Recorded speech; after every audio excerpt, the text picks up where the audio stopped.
আসসালামু আলাইকুম সবাইকে। এগ্রিকালচার কোয়েশ্চেন ব্যাংক সলভিং কোর্সে সবাইকে ওয়েলকাম জানাচ্ছি। আমরা কৃষিগুচ্ছ নিয়ে ব্যাপক সুন্দর একটা প্রোগ্রাম সাজিয়েছি এবং এই প্রোগ্রামের আন্ডারে আমরা প্রত্যেকটা চ্যাপ্টারের অধীনে যেই এমসিকিউ টাইপগুলো থেকে বিগত বছরের প্রশ্ন আসছে সেই সমস্ত এমসিকিউ টাইপকে অ্যানালাইজ করব, সেই সমস্ত এমসিকিউ টাইপের থিওরিটা হালকার উপরে একটু রিভাইজ দিব এবং তারপরে সেই টাইপ থেকে কী কী এমসিকিউ প্রশ্ন এসছে পরীক্ষায় সেগুলো আমরা দেখব। সো চলো আমরা স্টার্ট করি আজকের ক্লাস। এবং আজ আমরা টোটাল ম্যাথকে হচ্ছে 4টা ভাগে ভাগ করছি। তোমাদেরকে একটু যদি আমি বলে দিই, সেটা হচ্ছে আমরা ম্যাথকে প্রথমত ম্যাথ তো 2 ভাগে বিভক্ত অলরেডি আছে, ম্যাথ ফার্স্ট পেপার এবং ম্যাথ সেকেন্ড পেপার। এই ম্যাথ ফার্স্ট পেপারকে আমরা আবার 2 ভাগে ভাগ করছি। প্রথম অংশে আজকের এই ক্লাসটাতে তোমরা করবা হচ্ছে চ্যাপ্টার 1 দ্যাট ইজ ম্যাট্রিক্স, 3 সরলরেখা এবং বৃত্ত 1, 3, 4। আর ম্যাথ ফার্স্টের সেকেন্ড ক্লাসটায় আমরা করব হচ্ছে গিয়ে তোমার কি করব চ্যাপ্টার 7 ত্রিকোণমিতি, 9 এবং 10। অর্থাৎ এই ক্লাসটা হয়তো একটু বেশি ইম্পর্টেন্ট ক্লাস হবে, বাট অবশ্যই এখান থেকে অনেক বেশি প্রশ্ন আসে। আবার ম্যাথ সেকেন্ড পেপারকেও আমরা 2 ভাগে ভাগ করেছি ভাইয়া। ম্যাথ সেকেন্ড পেপারের প্রথম অংশে আমরা ক্লাস করব হচ্ছে গিয়ে সম্ভবত চ্যাপ্টার 3, 4 এবং 6 প্রবাবলি। আর ম্যাথ সেকেন্ড পেপারের সেকেন্ড পার্টে আমরা প্রবাবলি দেখব হচ্ছে এদিকে কিছু বাদ গেল 3, 4, 6 না, আর ওইদিকে হচ্ছে আমাদের কি আছে 8, 9 এগুলো সম্ভবত দেখবো। প্রবাবলি কোনিক্সের ক্লাসটা মনে হয় সেকেন্ড পার্টে গেছে। সো এই আর কি। তো বেসিক্যালি সোজা কথা আমাদের টোটাল ম্যাথকে আমরা কয় ভাগে ভাগ করছি ভাইয়া? 2 ভাগে ভাগ করছি, ফার্স্ট এবং সেকেন্ড পেপার। এবং ফার্স্ট পেপারকে আবার আলাদা আলাদা 2টা চ্যাপ্টারে ভাগ করছি, সেকেন্ড পেপারকে আলাদা 2টা চ্যাপ্টারে ভাগ করছি। ও এখানে 7, 8, 9 আমি এখানে বিপরীত ত্রিকোণমিতি ভুলে গেছি। হ্যাঁ, 7, 8, 9। সো প্রত্যেকটা ক্লাসে আমরা 3টা করে চ্যাপ্টার শেষ করতেছি বেসিক্যালি। আজকের ফার্স্ট ক্লাসে আমরা ম্যাট্রিক্স, সরলরেখা এবং বৃত্ত শেষ করব। সহজ সহজ চ্যাপ্টার, বাট এই কথাটা আমি গুচ্ছর কোর্সেও বলছিলাম যে পচা শামুকে পা কাটে। এবং তোমরা গুচ্ছ যারা পরীক্ষা দিচ্ছ তারা দেখছো যে ম্যাট্রিক্স থেকে কিন্তু 2টা কোশ্চেন আসছে, গুচ্ছতে সরলরেখা থেকে কিন্তু 2টা কোশ্চেন আসছে, বৃত্ত থেকে প্রবাবলি একটা কোশ্চেন আসছে। সো দেখো 5টা কোশ্চেন 25টার মধ্যে কিন্তু এই চ্যাপ্টারগুলো থেকে আসছিল, সহজ সহজ চ্যাপ্টারগুলো থেকে। সো পচা শামুকে পা কাটে, পচা শামুকে পা কাটা যাবে না ভাই আমাদেরকে। Of course we need to focus যে এই চ্যাপ্টারগুলো থেকে যেহেতু সোজা, ঠিক আছে, সোজা তুলনামূলক সহজ। অফকোর্স তুমি ইন্টিগ্রেশনের একটা এমসিকিউ পারার চাইতে সরলরেখার একটা এমসিকিউ পারার সম্ভাবনা তোমার অনেক বেশি। সো এইগুলোতে আমরা আরও বেশি ইম্পর্টেন্স দিয়ে যাতে পড়তে পারি এবং ফুল ফোকাস যেন আমাদের থাকে ক্লাসের সময়, কেন কোনো ধরনের আমরা ডিস্ট্রাকশন না রাখি, এটা একটু মাথায় রাখবো এবং সেটা মাথায় রেখে আমরা ক্লাস শুরু করতে পারি। চলো প্রথমেই আমরা একটু যেখান থেকে প্রশ্ন আসে সেটা হচ্ছে ম্যাট্রিক্সের প্রকারভেদ। ঠিক আছে, ম্যাট্রিক্সের প্রকারভেদ থেকে আমাদের প্রশ্ন আসে, এমসিকিউ প্রশ্ন আসে, যেখানে আমরা কোনটা কোন ধরনের ম্যাট্রিক্স এই টাইপের প্রশ্ন আমরা প্রচুর দেখতে পাই। তাহলে দেখো প্রথমে এখানে ম্যাট্রিক্সের সংজ্ঞা ঠঙ্গা আছে, এগুলো নিয়ে আমি আলোচনা করলাম না। প্রথমেই আসে হচ্ছে আয়তাকার ম্যাট্রিক্স। আয়তাকার ম্যাট্রিক্স কি? যদি একটা ম্যাট্রিক্সের মাত্রা হয় m/n এবং m not equal to n হয়, তাহলে আমরা তাকে কি বলতেছি ভাইয়া? আয়তাকার ম্যাট্রিক্স। তারপরে চলে আসলো আমাদের সারি ম্যাট্রিক্স। সারি ম্যাট্রিক্স আমরা কাকে বলতেছি? যদি কোনো ম্যাট্রিক্স এরকম হয় ABC এই টাইপের হয়, তখন আমরা তাকে বলতেছি বেসিক্যালি সারি ম্যাট্রিক্স। অর্থাৎ কোনো ম্যাট্রিক্সের মাত্রা যদি m/n হয় এবং সেখানে যদি m এর ভ্যালু 1 হয়, তাহলে আমরা তাকে কি বলতেছি বেসিক্যালি ভাইয়া? সারি ম্যাট্রিক্স। আর কলাম ম্যাট্রিক্স কি জিনিস? যদি কোনো ম্যাট্রিক্সের মাত্রা হচ্ছে m/n হয়, যেখানে n এর ভ্যালু 1 হয়, তাহলে আমরা তাকে বলতেছি হচ্ছে কলাম ম্যাট্রিক্স। একটা কলাম ম্যাট্রিক্সের উদাহরণ হচ্ছে এইটা C1, 2, 3 নিচের দিকে, ঠিক আছে, এইদিকে 1, 2, 3, এটা হচ্ছে একটা কলাম ম্যাট্রিক্স। তাহলে সারি ম্যাট্রিক্স, কলাম ম্যাট্রিক্স চেনা গেল। বর্গ ম্যাট্রিক্স। বর্গ ম্যাট্রিক্স কখন? কোনো ম্যাট্রিক্সের মাত্রা যদি ভাইয়া m/n হয় এবং m আর n যদি ইকুয়াল হয়, তখন আমরা তাকে কি বলতেছি? বর্গ ম্যাট্রিক্স। তাহলে m ইকুয়াল টু n যদি হয়, তাহলে আমরা তাকে বলতেছি বর্গ ম্যাট্রিক্স। অর্থাৎ 2/2 এটা একটা বর্গ ম্যাট্রিক্স, 3/3 এটা একটা বর্গ ম্যাট্রিক্স। এগুলো তোমরা অবভিয়াসলি জানো। তাহলে বর্গ ম্যাট্রিক্সের ইস্যুটা গেল। এবার কি আছে? শূন্য ম্যাট্রিক্স। কখন আমরা একটা ম্যাট্রিক্সকে শূন্য বলতে পারি? এটা নিয়ে একটা বড় ধরনের কনফিউশন আছে, কারণ তোমরা এখন নির্ণায়ক পারো, ঠিক আছে, বেশি পারলে তো সমস্যা হয়। দেখো তোমাকে যদি আমি শুরুতে ম্যাট্রিক্স পড়াইতাম, তাহলে তুমি জানোই না যে নির্ণায়ক কি জিনিস, রাইট?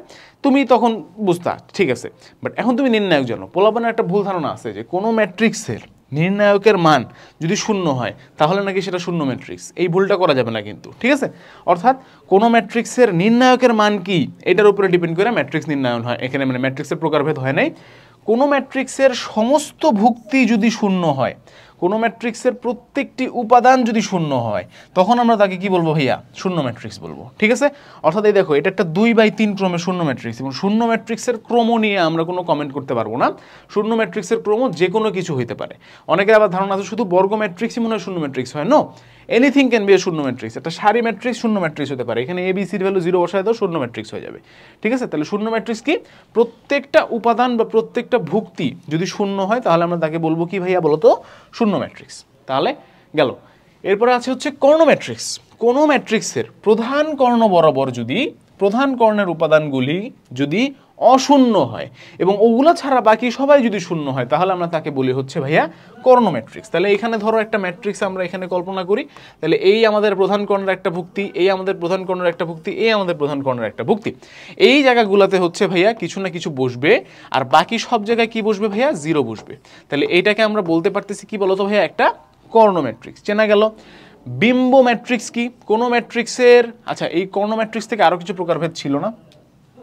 সেগুলো মনে হয় পরের স্লাইডে গেছে নাকি যাই নাই। ব্যতিক্রমী, অব্যতিক্রমী,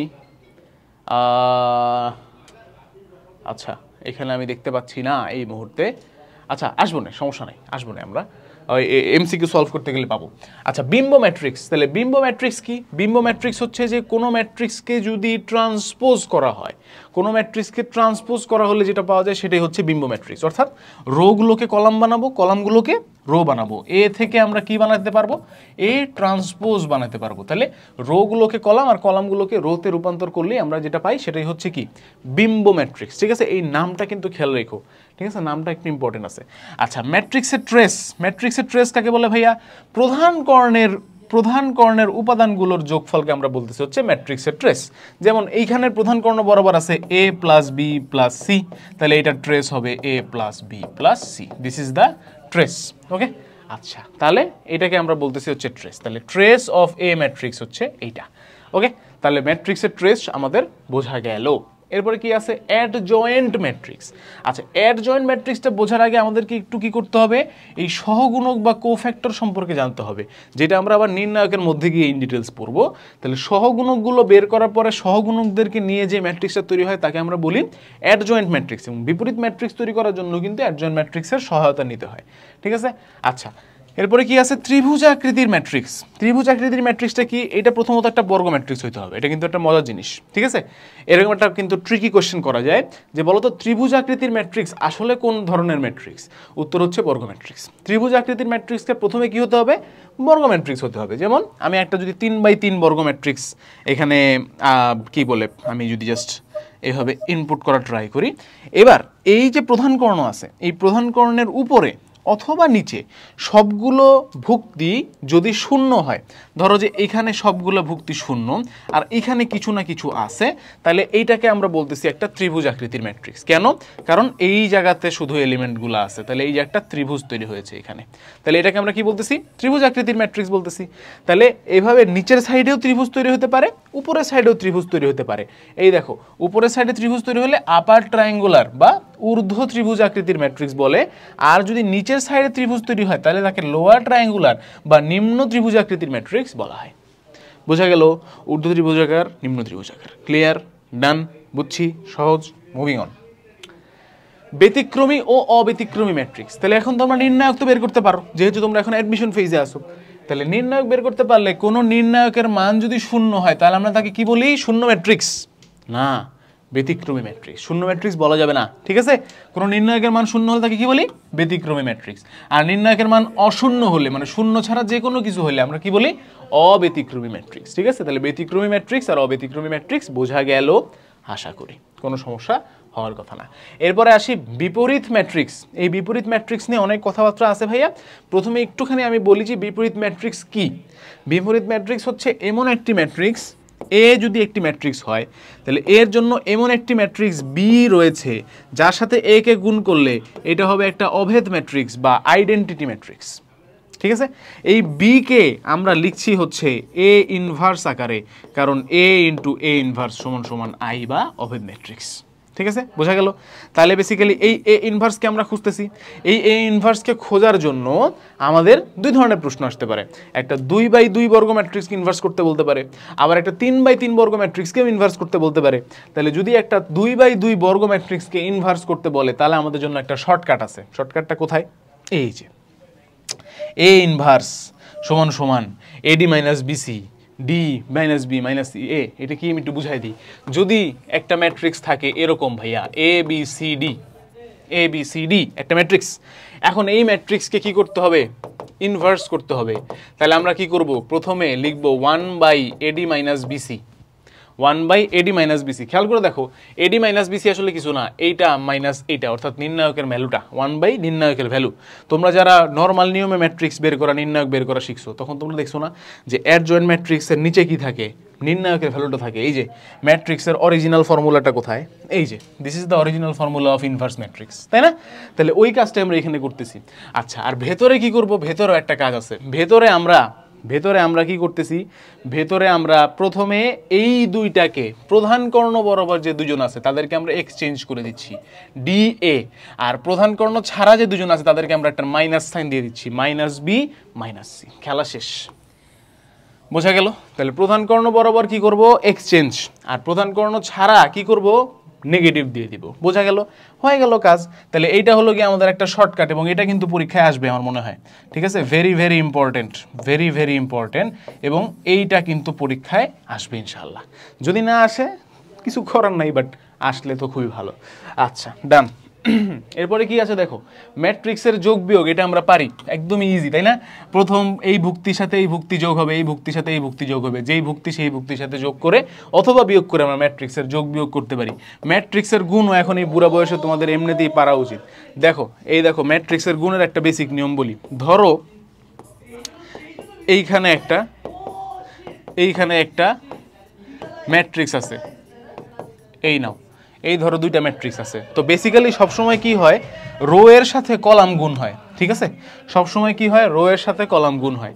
এই রোটাকে ধরলাম, ধরে বাইরে নিয়ে আসলাম ধরো, আর এই কলামটাকে নিয়ে আসলাম। এবার এদের সাথে এদের গুণ করাবো কিভাবে? এই সংখ্যার সাথে এই সংখ্যা প্লাস এই সংখ্যার সাথে এই সংখ্যা গুণ হবে। হয়ে গেল। এবার এই রোকে ফিক্স রেখে এই কলামটাকে ধরে নিয়ে আসবা, তারপরে এই সংখ্যার সাথে এই প্রথমটার সাথে প্রথমটা আর দ্বিতীয়টার সাথে দ্বিতীয়টার গুণ দিবা। হয়ে গেল, বোঝা গেল? এইভাবে আমরা ম্যাট্রিক্সের গুণ করে থাকি। মনে রাখবা, এগ্রিকালচার পরীক্ষায় মনে হয় না আমাদের এই দুইটার অধিক কি বলে গুণ আসবে। ঠিক আছে, আচ্ছা, তাহলে মানে 2/2 এর অধিক গুণ আসবে, 3/3 আসার কথা না। আসলে তো কিছু করার নাই, আসলে তো বুঝতে হবে তোমার কপাল খারাপ। কপাল খারাপ লিখতে চাইছিলাম, লেখার দরকার নাই। আচ্ছা, একটা ইম্পর্টেন্ট বিষয় আমি ভুলে গেছি বলতে। ম্যাট্রিক্সের গুণ কখন হয় এবং গুণ হওয়ার পরে মাত্রা কি হয়, এগুলো থেকে অনেক প্রশ্ন আসে। তাহলে ম্যাট্রিক্সের গুণ হওয়ার শর্ত হচ্ছে প্রথমটা রো অফ ফার্স্ট ম্যাট্রিক্স, না উল্টা বলছি না, প্রথমটার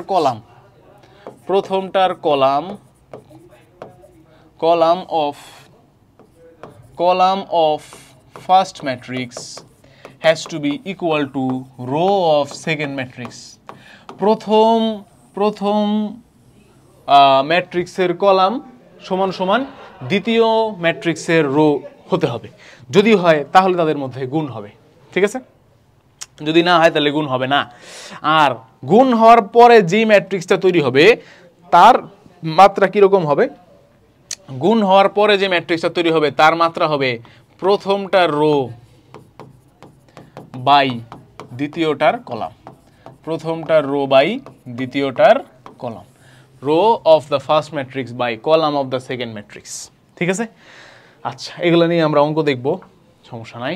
এখানে দেখো প্রশ্ন আসছে, কর্ণ ম্যাট্রিক্সের অশূন্য উপাদানগুলো সমান হলে তাকে কি বলে? যে এইটাই আলোচনা করতে চাইছিলাম, এটাকে বলে হচ্ছে স্কেলার ম্যাট্রিক্স। ঠিক আছে, এইটাই আমি তখন আলোচনা করতে চাইছিলাম যে আমরা কি পড়লাম, আমরা প্রথমত কর্ণ ম্যাট্রিক্স পড়লাম, তাই না?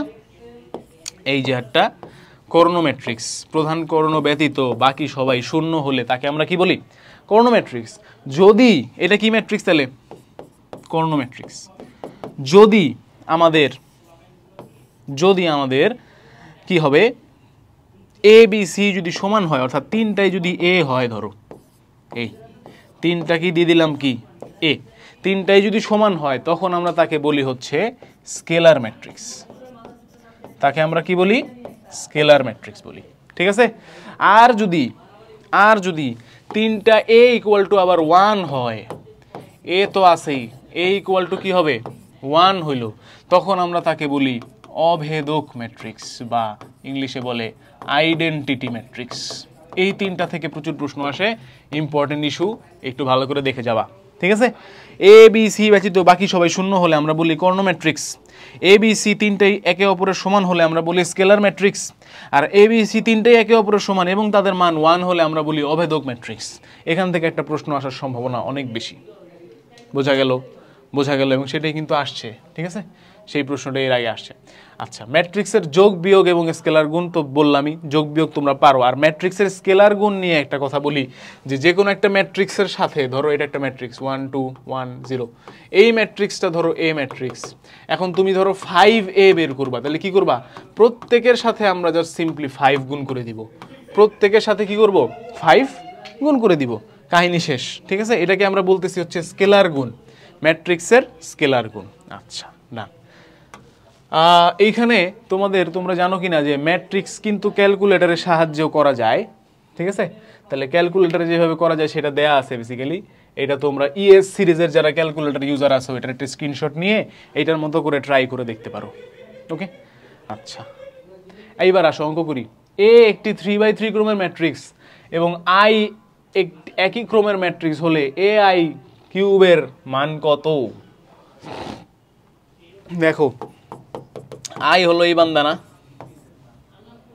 0 1 0 0 0 1, এইটা। এর সাথে তুমি এ কে গুণ করবা, যেটা হচ্ছে আরেকটা 3x3 ম্যাট্রিক্স, আর কিছু না। তাহলে সবসময় মনে রাখবা যে এইটা আসলে আইডেন্টিটি, মানে এটা আসলে 1 এর মতো আচরণ করে। এটা কিসের মতো আচরণ করে? 1 এর মতো আচরণ করে। এখন 1 কে তুমি কিউব করলেও কি থাকবে? 1ই থাকবে। এটারও কিউব করলে এটাই থাকবে। আর এর সাথে যেটা গুণ দিবা, এই এ শুধু থেকে যাবে। তাহলে অ্যান্সার হবে হচ্ছে শুধু এ। ঠিক আছে? Option number B. আচ্ছা, এ আর বি যদি হয়, এ বি ম্যাট্রিক্স কোনটি? এখানে একটা ট্রিক আছে। কি ট্রিক বলো তো? এই এ ম্যাট্রিক্সের ক্রম কত বলো তো? রো 3টা, কলাম 1টা। এর সাথে গুণ হয়েছে কোনটা? এর সাথে গুণ হয়েছে হচ্ছে রো 1টা, কলাম 3টা, তাই না? তাহলে এর যে উত্তর হবে সেটা কি হবে বলছিলাম? প্রথমটার রো আর দ্বিতীয়টার কলাম। তাহলে একটা 3x3 ম্যাট্রিক্স। এটা কি 3x3 ম্যাট্রিক্স? এটা কি 3x3 ম্যাট্রিক্স? এটা কি 3x3 ম্যাট্রিক্স? উত্তর এইটা। অঙ্ক করা লাগবে? করবো না। যেখানে অঙ্ক করা লাগবে সেখানে করবো, যেখানে করা লাগবে না করবো না, শেষ। এই যে এ ম্যাট্রিক্সের m/n ক্রম আর বি ম্যাট্রিক্সের n/p ক্রম হলে এ বি ম্যাট্রিক্সের ক্রম করতে হবে প্রথমটার রো, দ্বিতীয়টার কলাম, m/p। এ একটি বর্গ ম্যাট্রিক্স এবং আই একই বর্গ ম্যাট্রিক্স হলে এ আই এর মান কত? এ। এটা একবার করলাম, তাই না? এ ম্যাট্রিক্সের 5/7, বি ম্যাট্রিক্সের 7 কত? এখানে অপশন উঠে নাই, এটা মনে হয় 7/5 ছিল আর কি। তাহলে উত্তর কত হবে? প্রথমটার রো, দ্বিতীয়টার কলাম, 5/5 ম্যাট্রিক্স। এইটা একটি বর্গ ম্যাট্রিক্স এবং আই একই ক্রমের একক ম্যাট্রিক্স হলে বি আই স্কোয়ারের মান। এই দেখছো, একই প্রশ্ন বারবার আসতেছে, কিন্তু এই আই স্কোয়ার আমাদের অনেক পছন্দ, বোঝা গেল।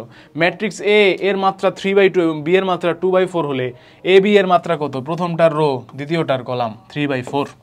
এখানে একটা জিনিস খেয়াল রেখো, পরীক্ষায় এই ধরনের প্রশ্ন আসতে পারে। একটি ম্যাট্রিক্সের মাত্রা 3/2, আরেকটি ম্যাট্রিক্সের মাত্রা 5/4। তাহলে এটা যদি এ হয় আর এটা যদি বি হয়, এ বির মাত্রা কত হবে? কত হবে বলো তো? প্রথমটার রো, দ্বিতীয়টার কলাম, 3/4, তাই না? পারছি না? ঘোড়ার ডিম পারছো? হয় নাই কিচ্ছু। কেন? কারণ ম্যাট্রিক্সের গুণ হওয়ার শর্ত কি ছিল ভাইয়া? এই প্রথমটার কলাম আর দ্বিতীয়টার রো হতে হবে সমান। এখানে সমান হয়েছে? 2 আর 5 কি সমান হয় নাই? তার মানে এদের মধ্যে গুণই হবে না। দেখবে এরকম অঙ্ক দিয়ে দিবে, 4 নম্বর অপশনে দিয়ে রাখবে উপরের কোনোটি নয়, ওইটা হবে উত্তর। ঠিক আছে? খেয়াল রেখো। আচ্ছা, এবার বিপরীত ম্যাট্রিক্স নির্ণয় থেকে আমাদের অঙ্ক আসতে পারে। তাহলে বিপরীত ম্যাট্রিক্সের বেসিক তো আমরা দেখে আসলামই, এখন কিছু অঙ্ক করলে আমাদের ব্যাপারটা একটু ক্লিয়ার হবে। এখানে আবার বিপরীত ম্যাট্রিক্সের ডিটারমিনেন্ট বের করতে দিছে, বাবারে বাবা, এটা অবশ্য ঢাবির কোশ্চেন। এইখানে কি এই প্রশ্নের বিপরীত ম্যাট্রিক্স, এইটার বিপরীত ম্যাট্রিক্স বের করতে বলছে। ঠিক আছে? এইটা কিন্তু সোজা আছে, এটা আমারই কঠিন না। প্রথমত দেখো, আমরা ওই যে শর্টকাটটা দিয়ে ফলো করি, 1/cos স্কোয়ার থিটা মাইনাস 1/, দেখো যে cos স্কোয়ার থিটা মাইনাস, দেখো আসবে মাইনাস সাইন স্কোয়ার থিটা, মানে কি cos square theta plus sine square theta, তার মানে 1। তার মানে এইটার কোনো কাজ নাই। এখন জাস্ট তুমি কি করবা? এই দুজনকে করবা এক্সচেঞ্জ। তাহলে এক্সচেঞ্জ করলে তো এই দুজন এরকমই থাকবে, cos থিটা cos থিটা, আর এই দুজনের আগে লাগাবো মাইনাস, তাহলে এটা হবে মাইনাস সাইন থিটা আর এটা হবে plus sine theta. This is the answer. ঠিক আছে, cos theta minus sine theta cos theta, এই যে সি নাম্বারটা আমাদের উত্তর। ঠিক আছে, তাহলে ঘুরে ফিরে কিন্তু সিস্টেম একই। এ যদি এত হয় তাহলে এ ইনভার্স কত, দেখছো ফর্মুলা কোনটা, ওই যে 1/AD - BC, আর কি ছিল ABCD ছিল, তো তাহলে এখানে সি, এখানে এ, এখানে মাইনাস বি, এখানে মাইনাস ডি। এই ফর্মুলা দিয়ে সমস্ত অঙ্ক করতে পারবা, এইটাও পারবা, এইটাও পারবা, এইটাও পারবা। এগুলার করে করে দেখায় সময় নষ্ট করার কোনো দরকার আছে? সহজ ম্যাথ। ঠিক আছে, মুভিং ফরওয়ার্ড। ম্যাট্রিক্সের সমতা কখন দুইটা ম্যাট্রিক্স ইকুয়াল হয় বলো? যদি প্রথম ম্যাট্রিক্সের সকল ভুক্তি দ্বিতীয় ম্যাট্রিক্সের সকল ভুক্তির সমান হয়, তখনই আমরা বলতে পারবো যে প্রথম এবং দ্বিতীয় ম্যাট্রিক্স একে অপরের সমান। আরেকটা কথা খেয়াল রেখো, ম্যাট্রিক্সের সমতার জন্য কিন্তু তাদের মাত্রার সমতা হওয়াও বাধ্যতামূলক। অর্থাৎ একটা 2/2 ম্যাট্রিক্স আর একটা 5/7 ম্যাট্রিক্স কখনো ইকুয়াল হইতে পারবে না। ঠিক আছে, তাদেরকে কি হইতে হবে, একদম এই একই মাত্রার ম্যাট্রিক্স হতে হবে প্রথমত, তাহলেই তোমরা তাদেরকে কি করতে পারবা, সমতা স্থাপন করতে পারবা। যেমন ধরো আমরা কিছু অঙ্ক করি এখান থেকে, সমতার এই যে এই একটা অঙ্ক আছে সমতার, দেখো কি বলছে, এইটা সমান এইটা হলে এক্স আর ওয়াই এর মান কত। দেখো প্রথমটার প্রথম এইটা সমান এইটা হবে, তাহলে এক্স মাইনাস ওয়াই কত ভাইয়া, 8 পাইলাম। আবার 1 সমান 1 তো আছে, এটা নিয়ে তো কাজ নাই। 7 সমান 7 আছে, এটা নিয়েও কাজ নাই। এক্স প্লাস ওয়াই সমান কত পাইলাম, 2, তাহলে এক্স প্লাস ওয়াই হলো 2। এখন তুমি এটা সলভ করবা, ছোটবেলার অঙ্ক না, এক্স এর মান আসবে 5 আর ওয়াই এর মান আসবে 3, নাকি ভুল করছি, -3 মনে হয়। ঠিক আছে না, 5 আর -3, যে 5 - -3 হলো 8, 5 - 3 হলো 2। হ্যাঁ, 5 আর -3, এটা অ্যান্সার, উত্তর বি। বোঝা গেল, এরকম অঙ্ক আসতে পারে পরীক্ষায়, কিন্তু যেখানে আমাদের কি করতে হবে, দুইটা ম্যাট্রিক্সের থেকে ইকুয়াল ইকুয়াল নিয়ে সেগুলোর থেকে আবার সমীকরণ সমাধান করে অঙ্ক করতে হবে। ঠিক আছে, আচ্ছা এগুলো নির্ণায়কের অঙ্ক, এগুলা নির্ণায়কের অঙ্ক একটু পরে আসতেছি। এখানেও ম্যাট্রিক্সের সমতল অঙ্ক দেয়া আছে, ধরো যে এইটা ইকুয়াল যদি এইটা হয় a² - b² দেয়া আছে ভাইয়া 8, তারপরে কি 3 = 3 দেয়া আছে, 2 = 2 দেয়া আছে, a + b = দেয়া আছে হচ্ছে 1। বলো কত হবে উত্তর? ঠিক আছে, তাহলে এইগুলো আমরা সলভ করতে পারা উচিত আমাদের, কারণ a + b * a - b = তাহলে 8, আর a + b যেহেতু 1 তাহলে a - b = 8, আর আগেই পাইছি যে a + b = 1, তাহলে এদের দুজনকে যোগ করে a এর ভ্যালু পাবো 9/2 আর b এর ভ্যালু পাবো হচ্ছে 7/2। শেষ হয়ে গেল, এইভাবে অঙ্ক আসতে পারে। আচ্ছা, এবার নির্ণায়কের আসি। নির্ণায়ক নিয়ে অনেকক্ষণ ধরে আমাদের কথাবার্তা আসতেছে। নির্ণায়কের মধ্যে দুইটা জিনিস আগে স্কিপ করে গেছিলাম, একটা হচ্ছে অনুরাশি, একটা হচ্ছে সহগুণক। তাহলে এই দুইটা জিনিসকে একটু খুব ভালো করে বুঝতে হবে। ঠিক আছে, এই বোঝার জন্য আমি একটু পানি খাই, তোমরা একটু রেস্ট নাও, একটু ব্রিদার নাও, একটু ব্রিদার নাও, ব্রিদার। ঠিক আছে,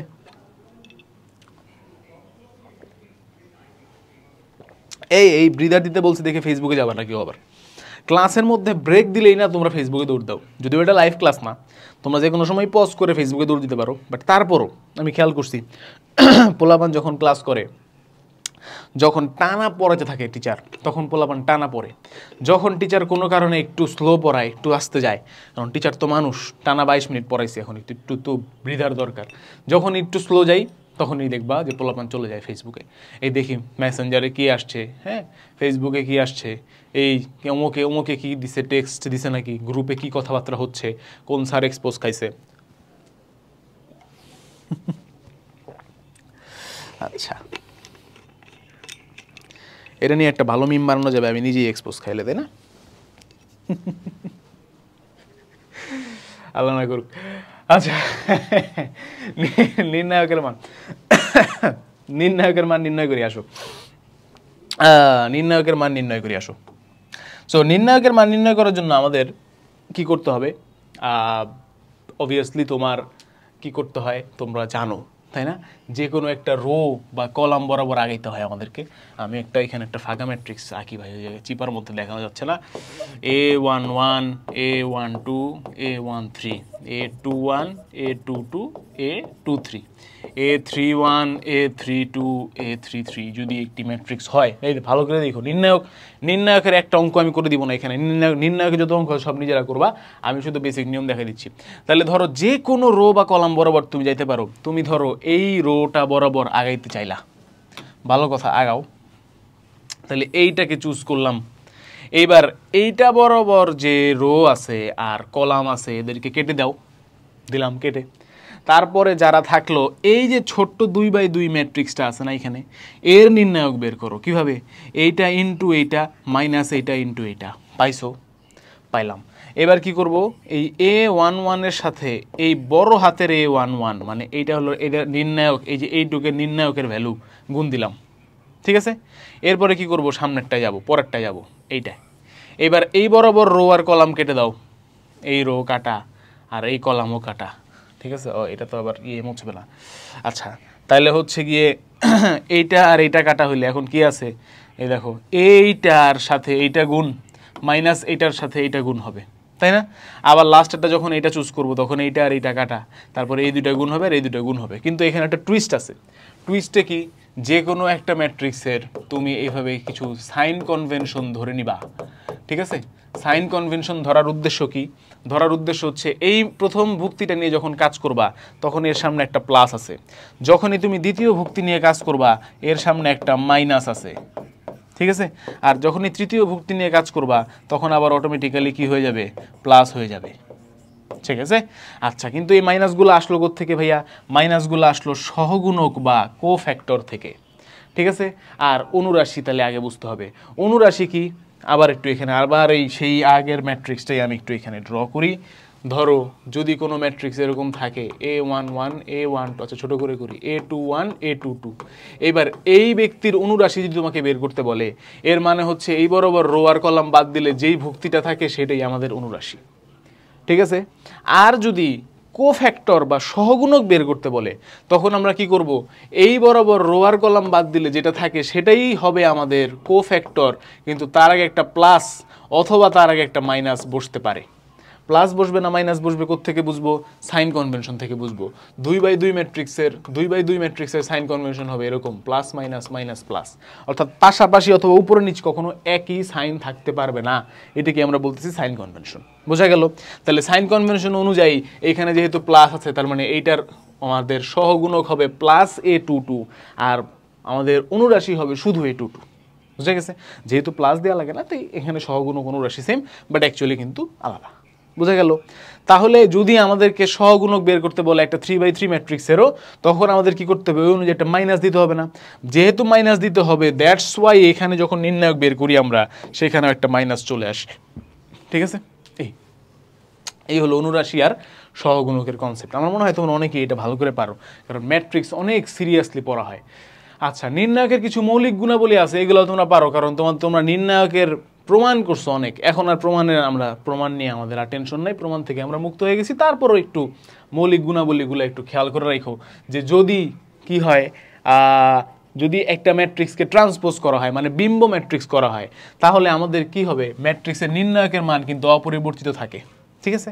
যদি দুইটা সারি কলাম পরস্পরের স্থান বিনিময় করে তাহলে একটা মাইনাস সাইন দিতে হয়, ঠিক আছে?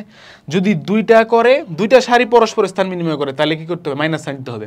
যদি তিনটা করে তখন কি হবে, তখন আর মাইনাস সাইন দেওয়া লাগবে না। আমি কি বুঝতে চাইতেছি দেখো, অনেকে হয়তো বুঝো নাই। ধরো এই একটা আছে, এই হলো 1 নম্বর সারি, হলো 2 নম্বর সারি, এই হলো 3 নম্বর সারি। এখন যদি তুমি 1 আর 2 এর মধ্যে একটা এক্সচেঞ্জ করো, যে এটা 2 এটা 1 আর এটা 3, একটাকে ফিক্সড রেখে বাকি দুটাকে চেঞ্জ, তাহলে এখানে একটা মাইনাস সাইন যুক্ত করতে হবে নির্ণায়কের ক্ষেত্রে। কিন্তু আমি মনে করো যে সবগুলাকে চেঞ্জ করে দিব, প্রথমটাকে বানাবো 3, দ্বিতীয়টাকে বানাবো 1 আর লাস্টেরটারে বানাবো 2। এখন এইটা আর এইটা কি কমপ্লিটলি চেঞ্জ হয়ে গেছে না, অর্থাৎ তিনটাই কি চেঞ্জ হয়ে গেছে না, এই জন্য এখানে প্লাসই হবে আবার, ঠিক আছে? এই হলো ঘটনা। আচ্ছা, কোন নির্ণায়কের একটি সারি বা কলামের সবগুলি উপাদান যদি শূন্য হয় তাহলে নির্ণায়কের মান হবে 0। কোনো একটি সারি বা কলাম যদি 0 0 0 হয় তাহলে নির্ণায়কের মান 0 হবে। কেন হবে বলো তো? কারণ নির্ণায়কের মান তো আমরা যে কোনো রো বা যে কোনো কলাম অনুযায়ী বের করতে পারি। তাহলে ওই পার্টিকুলার রো অনুযায়ী যদি আমি বের করতে চাই তাহলে কি হবে, 0 ইন্টু ওইটার সহগুণক প্লাস বা মাইনাস 0 ইন্টু ওইটার সহগুণক, আবার প্লাস বা মাইনাস ইন্টু 0 ইন্টু ওইটার সহগুণক, 0 0 0 যোগ করলে বা বিয়োগ করলে 0ই হবে, এই জন্য 0 হবে। যেমন নির্ণায়কের দুইটি সারি বা কলামের অনুরূপ উপাদানগুলি অভিন্ন হলে তার মানও সমান হয়। দেখো, দুইটা যদি কলাম থাকে পুরোপুরি সেম, তাদের মান কি হবে, সমান হবে, ঠিক আছে? এই দেখো পুরোপুরি সেম দুইটা কলাম আছে, তাদের মান কি হবে, সমান হবে, মুভিং ফরওয়ার্ড, কোনো নির্ণায়কের যে কোনো সারি বা কলামের প্রত্যেক উপাদানকে একই রাশি দ্বারা গুণ করলে নির্ণায়কের মানও ওই রাশি দ্বারা গুণ হবে, তবে নির্ণায়কের মান ওই রাশি দ্বারা গুণ হবে কখন? যখন যে কোনো একটি সারি বা কলামের প্রত্যেক উপাদানকে একই রাশি দ্বারা গুণ করা হবে। এটা কিন্তু ম্যাট্রিক্স আর নির্ণায়কের মধ্যে একটা বেসিক ডিফারেন্স। খেয়াল করো, এ যদি একটা ম্যাট্রিক্স হয় এরকম, তাহলে কে এ মানে হলো কে ইন্টু 1, 2k, 3k, 4k, ঠিক আছে? কিন্তু এ যদি একটি নির্ণায়ক হয় তাহলে কে এ এর মানে হলো যে কোনো একটা সারি বা কলাম বরাবর যাবে, পুরোটা বরাবর যাবে না, ঠিক আছে? ব্যাপারটা খেয়াল রাখো। এই দেখো, এই যে কে গুণ দেওয়া হয়েছে এ নির্ণায়কের সাথে, কি হয়েছে? k1, kb1, kc1, ঠিক আছে? সবার সাথে কিন্তু গুণ হয় নাই, এই ব্যাপারটা খেয়াল রেখো। উল্টাভাবে বললে যে কোনো একটা বরাবর যদি থাকে আমরা এটাকে কমন নেয়া বলি আর কি, কমন নিয়ে আমরা বাইরে নিয়ে আসতে পারি, ঠিক আছে?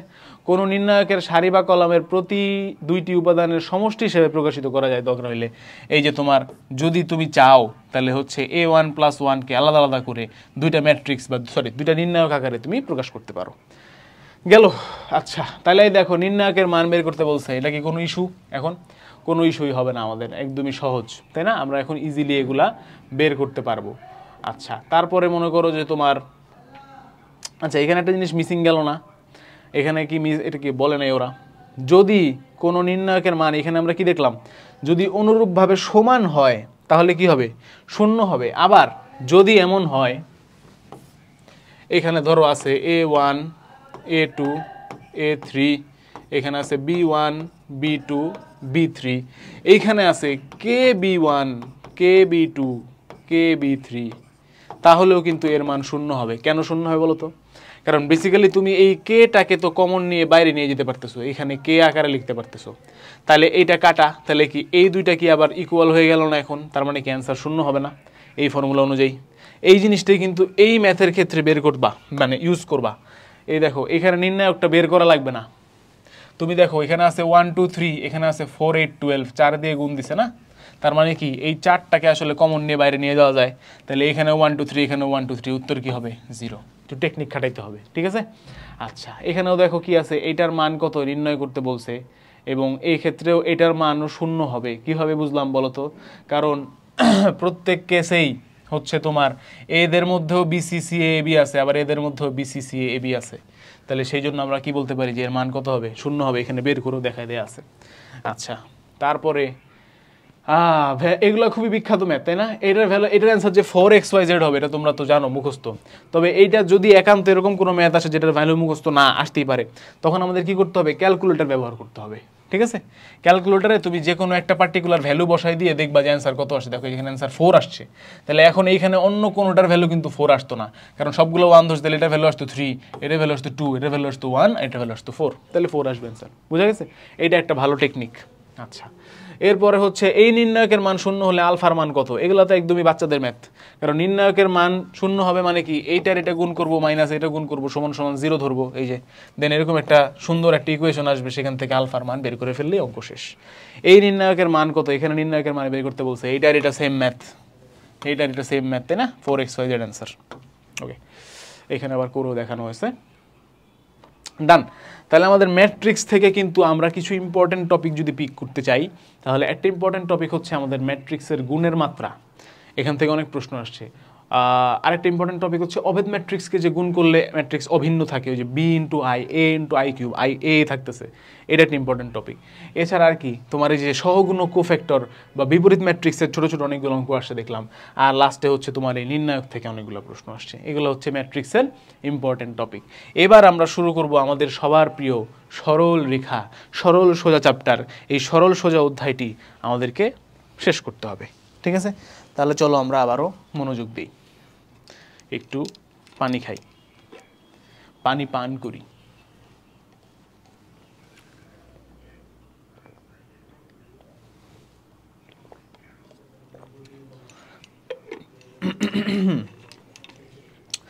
তোমরা কবে এই ক্লাস দেখবে আমি জানি না, হয়তো যে বছর এটা রেকর্ড করছি সে বছরও হয়তো নাও দেখতে পারো, হয়তো সামনের বছর দেখতে পারো, বাট রাইট নাও বাইরে তাপমাত্রা হচ্ছে 41 degree Celsius, one of the hottest day of the year, ঠিক আছে আজকে। এবং এই গরমের মধ্যে ক্লাস নিচ্ছি এসি চালিয়ে, অনেক কষ্ট হচ্ছে। এসি চালিয়ে নিচ্ছি, কষ্ট হচ্ছে না, বাট স্টিল ডিহাইড্রেশনটা ফিল হচ্ছে, বোঝা গেছে? বাইরে থেকে তো আসছি, এসি তো আর গায়ে লাগাইনি রে ভাই, এই জন্য। আচ্ছা আসো শুরু করি ভাইয়া। এটা রেখে দিই এখানে, এটা প্রমাণ থাকবে না। আচ্ছা তাহলে সরলরেখা, আচ্ছা তো সরলরেখা আমরা শুরু করি। প্রথমে আমাদেরকে একটু স্থানাঙ্ক ব্যবস্থা বুঝতে হয়, একদম বেসিক জিনিসপাতি, এগুলো আপনারা পারো। একটাকে আমরা বলি হচ্ছে কার্তেশীয় স্থানাঙ্ক ব্যবস্থা, যেখানে কি থাকে এক্স আর ওয়াই দিয়ে সমস্ত কিছু ডিফাইন করা হয়। আরেকটাকে আমরা বলি পোলার স্থানাঙ্ক ব্যবস্থা, যেখানে আর আর থিটা দিয়ে বেসিক্যালি সব কিছুকে ডিফাইন করা হয়। এখন কার্তেশীয় স্থানাঙ্ক ব্যবস্থা আর পোলার স্থানাঙ্ক ব্যবস্থার মধ্যে একটা রিলেশন আছে, রিলেশনটা হলো x equal to r cos theta আর y equal to r sine theta. এগুলো দিয়ে আমরা কি করতে পারি, পোলার থেকে কার্তেশীয়তে রূপান্তর করতে পারি, তাই না? পোলার টু কার্টেশিয়ান। আর যদি আমরা চাই যে আমরা কার্টেশিয়ান থেকে পোলারে রূপান্তর করব, তখন আমরা কি করি, তখন আমাদের ভ্যালু বের করতে হবে আর এর। তাহলে আর এর ভ্যালু অলওয়েজ হবে root over x square plus y square, আর থিটার ভ্যালু হবে tan inverse y by x. তবে এটার ক্ষেত্রে একটুখানি আমাদেরকে কোন চতুর্ভাগে আছে এটা একটু খেয়াল করে দেখতে হবে, না হলে ভুল হয়ে যেতে পারে, ঠিক আছে? তাহলে এইটা আমরা কার জন্য বললাম, this is for Cartesian to polar system, ঠিক আছে? আচ্ছা ডান, আসো অঙ্ক করি। এগুলো কি প্রথম অঙ্ক আমাদের এর বাইরে, এখন আমরা আসি নাই। রেখাদ্বয় কোন চতুর্থাংশে এগুলো ছেদ করে। আচ্ছা দুইটা সরলরেখা ছেদ করার ছেদবিন্দু বের করার সিস্টেম কি, সমীকরণ সলভ করো। তাহলে এক্স প্লাস ওয়াই যদি 2 হয় আর এক্স মাইনাস ওয়াই যদি 12 হয়, তাহলে আমরা কি পাবো, এক্স এর ভ্যালু পাবো হচ্ছে আমরা 10 আর ওয়াই এর ভ্যালু পাবো হচ্ছে আমরা -8, তাই না? তাহলে 10, -8 এটা কোন চতুর্ভাগে আছে, 10, -8 এখানে আছে না? তার মানে এটা হচ্ছে চতুর্থ চতুর্ভাগে আছে, এই যে 4 করে দিলাম, সহজ ম্যাথ, ঠিক আছে? আচ্ছা টাইপের বাইরে চলে গেছে যদিও। এই এইটার কার্তেশীয় স্থানাঙ্ক কত হবে, কেমন বের করবো, √3 cos π/3 √3 sin π/3, এই যে cos π/3 √3/2 sin π/3 3/2, শেষ। বিন্দুটির কার্তেশীয় স্থানাঙ্ক বের হয়ে গেল। 2, -3 বিন্দুটি কোন চতুর্ভাগে অবস্থিত, 2, -3 2, -3 এখানেই তো, এখানে আর কি 2, -3 চতুর্থ চতুর্ভাগে অবস্থিত। কোন বিন্দুর পোলার স্থানাঙ্ক এত হলো, ওই বিন্দুর কার্তেশীয় স্থানাঙ্ক কত, কি করব, প্রথমে x square plus y square দিব, তার ফলে বের হয়ে আসবে আমাদের এই যে সরি এইখানে একটু ভুল হয়েছে, এইখানে কোশ্চেন তুলতে ভুল হয়েছে মনে হয়, না এটা 1500 না, আমি এটাকে দেখে ভাবতেছি যে এটা কার্তেশীয়, এটা হচ্ছে 150 ডিগ্রি, ঠিক আছে? টাইপিস্ট ভুল করছে টাইপ করতে গিয়ে, 150 ডিগ্রি 3, 150 ডিগ্রি, তাহলে কি 3 cos 150 3 sin 150, খেলা শেষ। এই যে 3 cos 150 3 sin 150, শেষ। আচ্ছা এই টাইপের অঙ্ক একটাই পাইছি, কার্তেশীয় সমীকরণ নির্ণয় করবো। সমীকরণ একই, তুমি কি করবা, আর এর জায়গায় বসাবা x square plus y square, থিটার জায়গায় বসাবা ট্যান ইনভার্স। তবে খেয়াল করে বসাও, সাথে সাথে মানে ডিরেক্টলি বসাইলে অনেক সময় নাও মিলতে পারে, ঠিক আছে? আচ্ছা 1, -5 বিন্দুটির অবস্থান কোন চতুর্ভাগে, এটাও চতুর্থ। কি ব্যাপার, এগ্রিকালচারে যতগুলো চতুর্ভাগের অঙ্ক পাইলাম সবগুলো চতুর্থ চতুর্ভাগে অ্যান্সার, এটা কেমন? তোমরা আবার আন্দাজি মাইরা দিও না, ঠিক আছে? যে পাইছি চতুর্থ মাইরা দিই চতুর্থ, এরকম করো না। আচ্ছা এখানে এগুলো দেখানো হয়েছে যেগুলো আমি আগে দেখে আসলাম, এই যে পোলার হতে কার্তেশীয় আর কি, কার্তেশীয় হতে পোলার। এরপরে হচ্ছে এই যে চতুর্ভাগের ইস্যুটা যে বলছিলাম সেটা একটু এখানে এক্সপ্লেন করা হয়েছে, যে যদি প্রথম চতুর্ভাগে হয় তখন আমরা ডিরেক্টলি কি করতে পারি, লিখতে পারি যে ট্যান ইনভার্স y/x, কোনো সমস্যা নাই। যদি দ্বিতীয় চতুর্ভাগে হয় তাহলে চিন্তা করে দেখো, এটা হচ্ছে এই পর্যন্ত আসলে হয়তো পাই, এখন পাই থেকে কিছুটা কম আছে, তাহলে পাই মাইনাস সামথিং হবে, এবং সেটি আমরা লিখবো। তাহলে আমরা কি লিখবো, পাই মাইনাস ট্যান ইনভার্স y/x। এখন তৃতীয় চতুর্ভাগে যখন আসবে তখন আমরা 2π মাইনাস লিখতে পারতাম, সরি 3π/2 মাইনাস লিখতে পারতাম, কিন্তু আমরা সেটা করব না, কারণ আমাদের থিটার মানটাকে আমরা -π থেকে +π এর মধ্যে রাখার চেষ্টা করব, ঠিক আছে? তাহলে আমরা কি করব, যদি আমাদের এটা এরকম তৃতীয় চতুর্ভাগে চলে আসে তখন আমরা লিখব pi plus tan inverse x by, sorry pi plus লিখব না, আমার এইভাবেও লেখা যায়, তবে আমরা এইভাবে লিখব, এইদিকে আসলে কি -π আর এদিকে গেলে সামথিং প্লাস সামথিং, তাহলে অ্যান্সার কি -π প্লাস ট্যান ইনভার্স y/x, ঠিক আছে? আর যদি এই চতুর্থ চতুর্ভাগে আসে তাহলে সিম্পলি -ট্যান ইনভার্স y/x লিখে দিলেই হবে, আবার এগুলো লিখলেও হবে, তোমাদের ইচ্ছা। অপশনে কখনো দুইটা থাকবে না, অপশনে যে কোনো একটা থাকবে, ঠিক আছে? তাহলে প্রথম চতুর্ভাগে এইটা, দ্বিতীয় চতুর্ভাগে এটা, কোনো সমস্যা নাই। তৃতীয় চতুর্ভাগকে এইভাবেও লেখা যায়, আবার এইভাবেও লেখা যায়, -π প্লাস tan ইনভার্স y/x। আর চতুর্থটাকে ওইভাবে লেখা যায় শুধু -tan ইনভার্স y/x, ঠিক আছে? যেভাবে তোমাদের পছন্দ তোমরা লিখতে পারো। ওকে, আচ্ছা, মুভিং ফরওয়ার্ড। এখানে এগুলো দেখানো হয়েছে, আরও ভালো করে সুন্দর করে দেখাইছে। এবার দূরত্ব নির্ণয়, যে কোনো দুইটা বিন্দুর মধ্যে দূরত্ব নির্ণয় করতে বলতে পারে। আমাদের কার্তেশীয় স্থানাঙ্ক ব্যবস্থায় দূরত্ব নির্ণয় ফর্মুলা আমরা জানি, √x এর যে difference whole square plus y এর ডিফারেন্স হোল স্কোয়ার, সহজ। আচ্ছা, আর যদি, হ্যাঁ, এগুলা খুব ভালো টেকনিক এখানে দেখানো হয়েছে। যদি এরকম দুইটা বিন্দু থাকে, একটা হচ্ছে a, b আর একটা হচ্ছে a, c, তাহলে মধ্যবর্তী দূরত্ব হবে b - c। এগুলো তোমরা বুঝতে চাও না, তোমরা শুধু শুধু এই ফর্মুলা খালি একটা পাইছো, এটা খালি তোমরা মানে খাও খালি, হ্যাঁ, যেখানে পারো এই ফর্মুলা ইউজ করো। আর বোকা কেন, 2, 5 আর 2, 7 এর মধ্যে ডিস্টেন্স কত? 2। এইটাও যদি চিন্তা করতে হয় তাহলে তুমি বিপদ রে ভাই, বিপদ। কেন হবে এটা? আসো আমরা প্লট করি। 2, 5 তাহলে কি এখানে একটা বিন্দু, 2, 7 কি এখানে একটা বিন্দু, তাহলে এই দুজনের মধ্যে ডিস্টেন্স কত হবে? এখান থেকে হিসাব করো, 5 গেছিলাম এখানে আর 7 গেছে এখানে, তাহলে 7 - 5 = 2 না? এই জিনিসটাই জাস্ট এখানে দেওয়া হয়েছে। আবার যদি উল্টাটাও হয়, মানে প্রথম এখানে তো x গুলো সমান আর এখানে y গুলো সমান রেখে দেখানো হয়েছে। আচ্ছা, আরেকটা ফর্মুলা একটু ভালো করে দেখো। পোলার স্থানাঙ্ক ব্যবস্থায় যদি আমাদেরকে দূরত্ব বের করতে বলে, তাহলে আমরা এই ফর্মুলা ব্যবহার করব, √r1² + r2² - 2r1 r2 cos θ1 - θ2, এইভাবে, ঠিক আছে? আচ্ছা, ডান। আসো এবার কিছু এমসিকিউ দেখি। 1, 1, 2, 2, 3, 3 বিন্দু ত্রয় সংযুক্ত করলে কোনটি উৎপন্ন হবে? সমবাহু ত্রিভুজ, সমদ্বিবাহু ত্রিভুজ, সমকোণী ত্রিভুজ নাকি সরল রেখা? এটা আই গেস তুমি যদি একটু ড্র করার চেষ্টা করো তাহলে দেখি কি আসে। 1, 1 হচ্ছে এইখানে আসবে, 2, 2 এটা ওই বরাবরই যাবে, আর 3, 3 কি হবে? এই বরাবরই যাবে। তাহলে ত্রিভুজ জীবনে হবে? হবে না। কি হবে তাহলে? সরল রেখা। উত্তর হলো সরল রেখা, ঠিক আছে? একটু মাথা খাটাইতে হবে আর কি। অন্তর্বিভক্তিকরণ ও বহির্বিভক্তিকরণের অঙ্ক আমাদের আছে। অন্তর্বিভক্তিকরণের জন্য আমাদের ফর্মুলা হচ্ছে কোনটি? x আর y এর মান, হ্যাঁ, এই যে m1:m2 অন্তর্বিভক্তিকরণ করলে আমরা এই ফর্মুলা দিয়ে করব। আর যদি বহির্বিভক্তিকরণ হয় তাহলে সেটা কোনটা দিয়ে করব? এখানে দেখানো হয় নাই। আচ্ছা, বহির্বিভক্তির ক্ষেত্রে এখানে মাইনাস আসবে খালি, তাই না? উপরে মাইনাস আসবে আর কি। আচ্ছা, এরপরে হচ্ছে গিয়ে তোমার এখানে আরও কিছু ইম্পর্টেন্ট জিনিস দেখানো হয়েছে, যে দুইটা বিন্দু সংযোজক রেখাকে এক্স অক্ষ বিভক্ত করলে তাদের ওয়াই বরাবর যে এগুলো আছে সেগুলোর রেশিও করবা, আর ওয়াই অক্ষ দ্বারা বিভক্ত হলে হচ্ছে এক্স বরাবর যে রেশিওগুলো আছে তাদেরকে নিবা, তাহলেই হবে। আর কোনো একটি বিন্দুদ্বয়ের রেখাংশকে যদি, আচ্ছা এইটা যারা বুঝো না একটু দেখাই। ধরো 2, 5 আর -2, -8, এই দুইটা বিন্দুকে সংযোগ করছে যে রেখা, সেই রেখাকে এক্স অক্ষ কত অনুপাতে বিভক্ত করলো জিজ্ঞেস করলো, ঠিক আছে? তাহলে এক্স অ্যাক্সিস কত অনুপাতে বিভক্ত করলো, এটার অ্যান্সার হবে ওয়াই অ্যাক্সিস বরাবর যারা আছে তারা 5 আর -8, এই ওয়াই পয়েন্টগুলা, ঠিক আছে? আর মডুলাস কেন দিছি? কারণ নেগেটিভ তো হইতে পারে না রেশিও, তাহলে কি হবে রেশিও? 5:8, ঠিক আছে?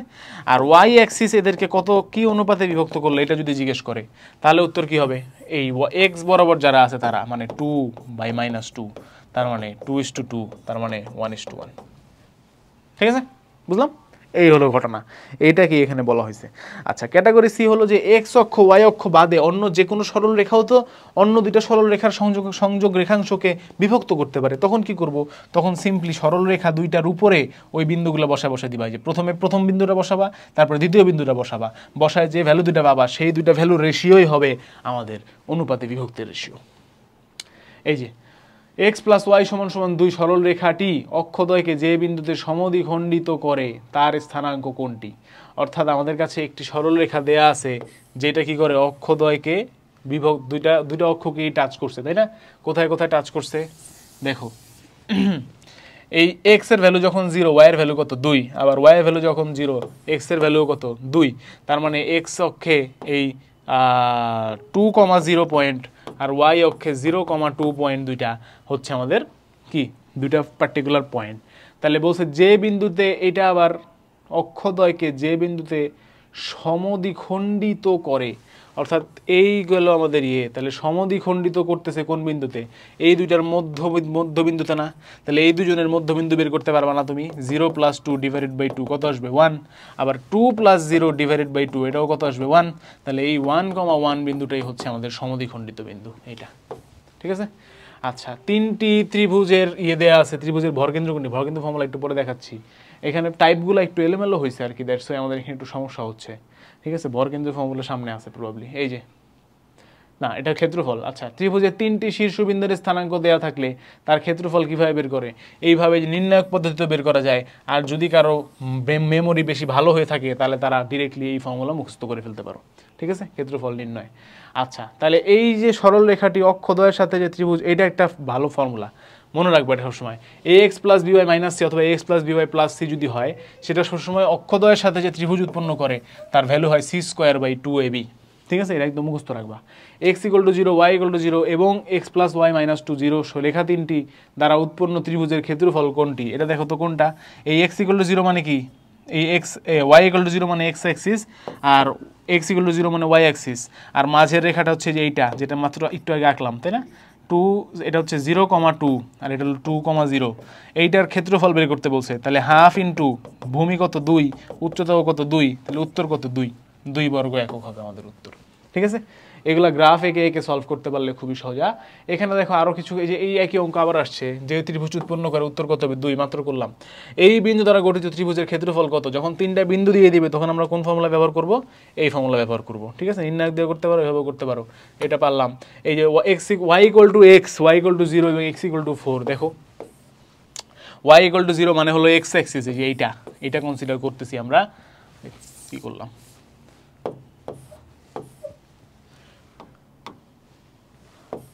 আচ্ছা, এই যে এই x অ্যাক্সিস কনসিডার করতেছি, তারপরে কি কনসিডার করতেছি? y = x। এই y = x মানে x = y কি? এরকম একটা সরলরেখা 0 0 1 1 2 2 3 3 এরকম। আর x = 4, তাহলে x = 4 কখন হয় বলো তো? এই যে এই বরাবর একটা সরলরেখা যেখানে এই বিন্দুর ভ্যালু হচ্ছে 4,0। হ্যাঁ, যেমন সবসময় x এর মান কত? 4। তাহলে এইটার তোমাকে ক্ষেত্রফল বের করতে বলছে। তাহলে হাফ ইন্টু ভূমি কত ভাইয়া? এইটুক কত? 4। উচ্চতা কত? এই পয়েন্টটা কত বলো তো? এই সরল রেখাটা হচ্ছে x = y সরল রেখা, আর এই খাড়া সরল রেখাটা হচ্ছে x = 4 সরল রেখা। তার মানে এই পয়েন্টে x এর ভ্যালু 4 আর y এর ভ্যালুও 4। ঠিক আছে, তার মানে উপরের দিকে কতটুকু করছি আমরা? 4। হাফ ইন্টু 4 ইন্টু 4, উত্তর কত হবে? 4 বর্গ একক। ঠিক আছে, ডান। ও ভুল করছি, ও সরি, হ্যাঁ 4 কেন হবে? 4 4 16 ডিভাইডেড বাই 2 তো 8 বর্গ একক, তাই না? দুঃখিত, 8 বর্গ একক, এই আর কি। তাহলে সরল রেখা দ্বারা যত ত্রিভুজের অঙ্ক আছে এইভাবে একটা ছোট্ট গ্রাফ এঁকে ফেলবা রাফের মধ্যে কিংবা কোয়েশ্চেনের মধ্যে, দেন সলভ করবা। ঠিক আছে, এটাই হচ্ছে বেসিক। এইবার সঞ্চার পথের সমীকরণ আমাদেরকে আসতে বলতে পারে এক্স অক্ষ বা ওয়াই অক্ষের সমান্তরাল সরল রেখা।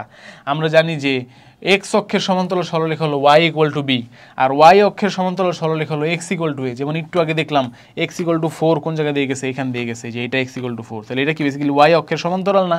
তাহলে x = সামথিং হলে বুঝবা সেটা আসলে কি আছে? y অক্ষের সমান্তরাল আছে। আর y = সামথিং হলে বুঝবা সেটা আসলে x অক্ষের সমান্তরাল আছে। আর x অক্ষে y0, y অক্ষে x0, এটা তো জানোই। ঢাল আকৃতির সরলরেখার সমীকরণ কি হবে? y = mx হবে কখন? যখন এটা মূল বিন্দুগামী। ঠিক আছে, c = 0 হলে কি হবে? সরলরেখাটি মূল বিন্দুগামী হবে। আর মূল বিন্দুগামী না হলে হবে y = mx + c। ঠিক আছে, এই প্লাস সিটা থাকবে। এই প্লাস সি আসলে বোঝায় যে এটা এই মূল বিন্দু থেকে কতটুকু উপরে আছে বা নিচে আছে সেটা ইন্ডিকেট করে। ঠিক আছে, আচ্ছা, এম ঢাল বিশিষ্ট এবং এ একটা বিন্দু দিয়ে যায় এরকম সরলরেখার সমীকরণ কোনটা? y - y1 = m × x - x1। ডান। আচ্ছা, দুইটা বিন্দুগামী যায়, এটার সরলরেখার সমীকরণ কোনটা? এটা হচ্ছে যে এইভাবেও লেখা যায়, আবার অনেকে এভাবে লেখে y - y1 × x1 - x2 = x - x1 × y1 - y2। ডান। ঠিক আছে, আচ্ছা, এবার ছেদক আকৃতির সরলরেখার সমীকরণ, এটা খুব ইম্পর্টেন্ট, পরীক্ষায় আসে। x/a + y/b = 1, এরকমভাবে আমরা লিখতে পারি। কখন লিখতে পারি? যখন আসলে a বিন্দুতে ছেদ করছে x অক্ষকে আর b বিন্দুতে ছেদ করছে y অক্ষকে, তখন। ঠিক আছে, আচ্ছা, এখানে এই যে খণ্ডিতাংশে অন্তর্বিভক্ত বহির্বিভক্ত দেয়া আছে, তোমরা দেখতে পারো, এগুলো থেকে পরীক্ষায় খুবই রেয়ারলি প্রশ্ন আসে। ঠিক আছে, আর লম্ব আকৃতির সমীকরণ আছে একটা, x cos alpha plus y sine alpha সমান সমান পি, যেখানে আলফা হচ্ছে এই অ্যাঙ্গেলটা আর পি হলো মূল বিন্দু থেকে সরল রেখাটির দূরত্ব, মূল বিন্দু থেকে সরল রেখাটির দূরত্ব। দুইটি সরল রেখা একই সরল রেখা নির্দেশ করলে আমরা কি করব, দুইটি সরল রেখা একই সরল রেখা নির্দেশ করলে অবশ্যই তাদের এক্স এর কোএফিসিয়েন্ট বা তোমার সহগুণক ওয়াই এর কোএফিসিয়েন্ট আর কনস্ট্যান্টগুলার রেশিও সমান হতে হবে। কি হতে হবে?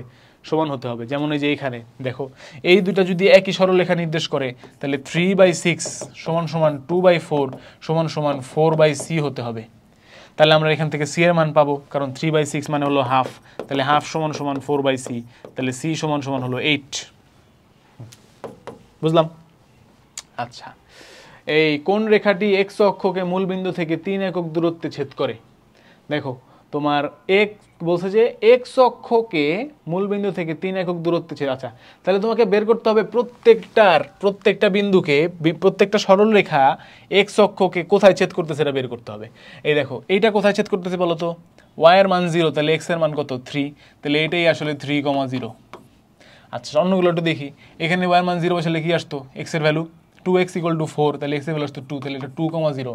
এখানে y এর ভ্যালু 0 আসলে এটা কি আসতো? 3x + 6 = 0, তাহলে 3x = -6, তাহলে x = -2, এটা হচ্ছে -2,0। আর এখানে যদি 0 ধরতাম তাহলে কি আসতো বলো তো? x হচ্ছে 2/3,0। তার মানে 3 একক দূরত্বে আছে একমাত্র আমাদের এইটাই, এই নাম্বারটাই আমাদের উত্তর। ঠিক আছে। আচ্ছা, x - 2y = 6 রেখাটি y অক্ষের ধনাত্মক দিকের প্রতি কত কোণে অবনত? ঠিক আছে, এই কথাটার মানে বুঝতে যে তোমার পরীক্ষার হলে সমস্যা হয়ে যাবে। বোঝানো হয়েছে যে এইখানের এই অ্যাঙ্গেলটা কত, আর কিছু না। ঠিক আছে, হ্যাঁ, অ্যাঙ্গেলটা y অক্ষের ধনাত্মক দিকের প্রতি, তার মানে এই পাশের অ্যাঙ্গেলটা জানতে চাওয়া হয়েছে। ঠিক আছে।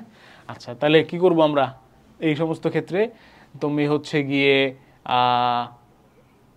x - 2y = 6 ঢালটা বেসিক্যালি নির্ণয় করতে হবে, তাই না? তো আমরা যদি ঢালটা নির্ণয় করতাম এখানে x - 2y = 6, তাহলে 2y = x - 6, তাহলে y = x/2 - 6/2, তাহলে y = mx + c, m এর ভ্যালু পাইলাম কত? হাফ। বাট এইটা কিন্তু ইন্ডিকেট করতেছি কি, মানে তাহলে অ্যাঙ্গেলটা হচ্ছে tan ইনভার্স হাফ, তাই না? বাট এই জিনিসটা কি ইন্ডিকেট করতেছে? এইটা ইন্ডিকেট করতেছে এক্স অক্ষের সাথে তার অ্যাঙ্গেলটা। তাহলে এক্স অক্ষের সাথে যদি অ্যাঙ্গেল tan ইনভার্স হাফ হয়, ওয়াই অক্ষের সাথে অ্যাঙ্গেল কত হবে? tan ইনভার্স 2 হবে। শেষ, এটা অ্যান্সার। ঠিক আছে, বুঝলাম? এইভাবে করা যায় আর কি। আচ্ছা, এটা একটু কঠিন আসছে টু বি অনেস্ট। একটি সরলরেখা যদি এত বিন্দু অতিক্রম করে, রেখাটির সমীকরণ কত? সমীকরণে যে চার্টটা আছে, একটু আগে দেখালাম, চার্ট না, সমীকরণে যে সিস্টেমগুলো দেখালাম, ফর্মুলাগুলো দেখাইছি, ওখান থেকে করতে পারবা। এই সরলরেখা এক্স অক্ষের সাথে যে বিন্দুতে মিলিত হয় তার স্থানাঙ্ক কত? এটা এই এক্স অক্ষে y = 0, তাহলে এটা সমান 0 হলে এক্স এর ভ্যালু 1। ঠিক আছে, 1,0 সোজা। ঠিক আছে, সবগুলো একই ধরনের ম্যাথ এখানে তোমরা করতে পারবা। এই যে এক্স অক্ষে কোথায় কাট করছে, ওয়াই অক্ষে কোথায় কাট করছে, ইত্যাদি ইত্যাদি। যে সরলরেখার অক্ষদ্বয়কে এত বিন্দুতে সমদ্বিখণ্ডিত করে তার সমীকরণ কোনটি? তাহলে দেখো, এই যে এরকম একটা ঘটনা ঘটছে, যেখানে এই বিন্দুটার ভ্যালু হলো 2,2, তাহলে এইটা কত? 4,0, আর এটা কত? 0,4। এবার সরলরেখার সমীকরণ নির্ণয় করতে বলছে, করো, একদমই ইজি। এটা কি বোঝা যায়? x + y = কত হতে হবে? 4 হতে হবে, তাহলেই না এখানে 4 আসবে, তাই না? তাহলে x + y = 4 হচ্ছে আমাদের অ্যান্সার। ওকে, আচ্ছা, এই ওকে, দুটি সরলরেখার অন্তর্ভুক্ত কোণ নির্ণয়। দুটি সরলরেখার অন্তর্ভুক্ত কোণ নির্ণয়ের জন্য আমাদেরকে জানতে হবে সরলরেখা দুটি সমীকরণ। তাহলে θ = tan inverse ± a2b1 - a1b2/a1a2 + b1b2, এই ফর্মুলা মনে রাখতে পারো। যদি এইটা দিয়ে মনে রাখতে কষ্ট হয়, এইটাও মনে রাখতে পারো, তবে মাঝে মধ্যে এটাই ইউজ করতে সুবিধা। ঠিক আছে, আর এটা ইউজ করা তো তোমরা করছো, এটা আই গেস তোমার পরীক্ষা এইচএসসি পরীক্ষায় tan inverse m1 - m2/1 + m1 m2, এই অ্যাঙ্গেল বের করার ম্যাথ পরীক্ষায় আসতে পারে। ঠিক আছে, এখানে বলছে কোন রেখাটি এইটার সাথে 15 ডিগ্রি কোণে অবনত। তাহলে কি করব? বেসিক্যালি আমরা প্রত্যেকটার ইয়েগুলো বের করব, তাই না? মানে তোমার অ্যাঙ্গেলগুলো বের করে চেক দিতে হবে, আর কোনো কাজ নাই। আচ্ছা, y = 2 আর 2x - 2y + 3 = 0 রেখাদ্বয়ের অন্তর্ভুক্ত কোণ কত? এই যে এই ধরনের কোশ্চেনে আবার প্রথম ফর্মুলাটা ওইটা ব্যবহার করা ইজিয়ার। ঠিক আছে, এক পাশ পুরোটা 0 হয়ে যাবে, তোমার জন্য কাজ সোজা হবে আর কি, x 0 তো। আচ্ছা, এই আর কি। তাহলে অন্তর্ভুক্ত কোণ থেকে কিন্তু অনেকগুলো প্রশ্ন আসছে। অন্তর্ভুক্ত কোণকে আমি একটু বেশি ইম্পর্টেন্স দিতে বলবো। আমরা ফর্মুলাগুলো যেন ভালো করে মনে রাখি পরীক্ষার হলে যাওয়ার আগে, কারণ এখান থেকে মনে হচ্ছে এবারও পরীক্ষায় প্রশ্ন আসবে। ঠিক আছে, এই দেখো বহুত প্রশ্ন আছে। রেখাদ্বয়ের মধ্যবর্তী কোণ কত, মধ্যবর্তী কোণ কত, মধ্যবর্তী কোণ কত, সবগুলো সেম। ঠিক আছে, সবগুলো সেম। আচ্ছা, দুইটি সরলরেখার সমান্তরাল হওয়ার শর্ত কি? দুইটি সরলরেখার সেম হওয়ার শর্ত ছিল a1/a2 সমান b1/b2 সমান c1/c2, আর সমান্তরাল হওয়ার জন্য c1/c2 আমরা বাদ দিয়ে দিব। ঠিক আছে, এবং c1/c2 হয়ে গেল তো সমান হয়ে গেল, তাহলে বেসিক্যালি এরকম দেখতে হবে সরলরেখা দুইটা। ঠিক আছে, আচ্ছা তাহলে হচ্ছে গিয়ে লম্ব হওয়ার শর্ত কি? লম্ব হওয়ার জন্য m1 m2 এর গুণফল হতে হয় -1, আমরা জানি। আরও সহজভাবে বলতে গেলে এইভাবে, এইটা ax + by + c, এটা যদি কোনো একটি সরলরেখা হয় তার উপরে লম্ব সরলরেখা হবে -bx + ay + c = 0। কি করলাম? এই a আর b কে প্রথমত এক্সচেঞ্জ করলাম। ঠিক আছে, a কে দিলাম এই পাশে, b কে দিলাম এই পাশে, এরপরে যে কোনো একজনের আগে মাইনাস যুক্ত করে দিলাম। যে কোনো একজনের কি করলাম? মাইনাস যুক্ত করে দিলাম। এখানে ওরা -ay দিছে, আমি দিছি এটার আগে। আচ্ছা, এখানে c না, এখানে k হবে। ঠিক আছে, ডিফারেন্ট একটা কনস্ট্যান্ট হবে, এই আর কি। তাহলে তোমরা এখানে দেখো যে মধ্যবিন্দুগামী লম্ব রেখার যত সমীকরণ আছে সবগুলা এইটা দিয়ে বের করতে পারবা। যে কোনো একটা বিন্দু হতে একটা সরলরেখার দূরত্ব বের করার জন্য ফর্মুলা আমরা এটা ব্যবহার করব। মানে প্রথমত ওই বিন্দুটা বসাই দিব সরলরেখাটার উপরে, আর নিচে হচ্ছে √a² + b², এই আর কি। ঠিক আছে, সিম্পল। আর যদি সরলরেখা দুটি সমান্তরাল হয় তাহলে তো কথাই নাই, তখন আমরা জাস্ট এই দুইজনের ডিফারেন্সটা নিব উপরে, আর √a² + b² নিব নিচে, শেষ। ঠিক আছে, হয়ে গেল। আচ্ছা, করছি গেল এই তো। তাহলে দুটি সরলরেখার মধ্যবর্তী দূরত্ব থেকে এখানে আসছে, এখানে লম্ব দূরত্ব বের করতে বলছে একটা পার্টিকুলার সরলরেখা থেকে। হ্যাঁ, এইগুলো সবই এই যে এইটা থেকে এইটার উপরে অঙ্কিত লম্বের দৈর্ঘ্য, মানে কি এই পয়েন্ট থেকে এইটা ডিস্টেন্স, এই পয়েন্টটা এখানে বসাই দিবা, আর নিচে থাকবে √5² + 12²। একদম ইজি ম্যাথ এগুলা। ঠিক আছে, ক্যালকুলেটর থাকলে আরও ইজি। ওকে, আচ্ছা এই তো একটা বিন্দু থেকে একটা সরলরেখার দূরত্ব। তাহলে বিন্দু থেকে সরলরেখার দূরত্ব ইজ ভেরি ইম্পর্টেন্ট, এটা আমি ইম্পর্টেন্স দিয়ে তোমাদেরকে পড়তে বলবো। ঠিক আছে, বিন্দু থেকে সরলরেখার দূরত্ব অনেকবার পরীক্ষায় আসছে এগ্রিকালচারে। সরলরেখার ঢাল নির্ণয়, এতক্ষণ পরে ঢাল নির্ণয় করবো না, আমরা পারি ঢাল নির্ণয় করতে, তাই না? আমরা কি করতে পারি? একটা কাজ করতে পারি যে সিম্পলি তোমার ax + by + c = 0 যদি একটি সরলরেখা হয়, তাহলে m হবে অলওয়েজ -x এর সহগ বাই y এর সহগ। ঠিক আছে, এইভাবে তুমি করতে পারো। তাহলে ধরো একটা সরলরেখা দেওয়া হলো 3x + 4y + 16 = 0, তাহলে তুমি সিম্পলি হচ্ছে ঢাল কত বলতে পারবা? -x এর সহগ বাই y এর সহগ -3/4। এভাবে ঢাল নির্ণয় করা যায়। ওই যে এটা ঢাল কত হবে? -x এর সহগ বাই y এর সহগ 1/√3। শর্টকাট। এটার উপরে লম্ব রেখার ঢাল কত? এইভাবে কিন্তু কনফিউজ করে, এটা খেয়াল রেখো। লম্ব রেখার ঢাল বের করতে বলছো, তুমি এটার ঢাল বের করে দিয়ে চলে আসলে হবে না। তাহলে আগে বের করো যে এটার ঢাল কত। এটার ঢাল হচ্ছে -x এর সহগ বাই y এর সহগ। এবার এটার উল্টা বা আবার মাইনাস দিয়ে গুণ করবা, তাহলে 2/5 হবে হচ্ছে লম্ব রেখার উপরে ঢাল, এটা। ঠিক আছে, এই তাহলে ঢাল নিয়ে অঙ্ক আসে পরীক্ষায়। এক্স এর কোন মানের জন্য এটার ঢাল 0 হবে? এক্স এর কোন মানের জন্য এটার ঢাল 0 হবে? ঢালই 0 হয়ে যেতে হবে।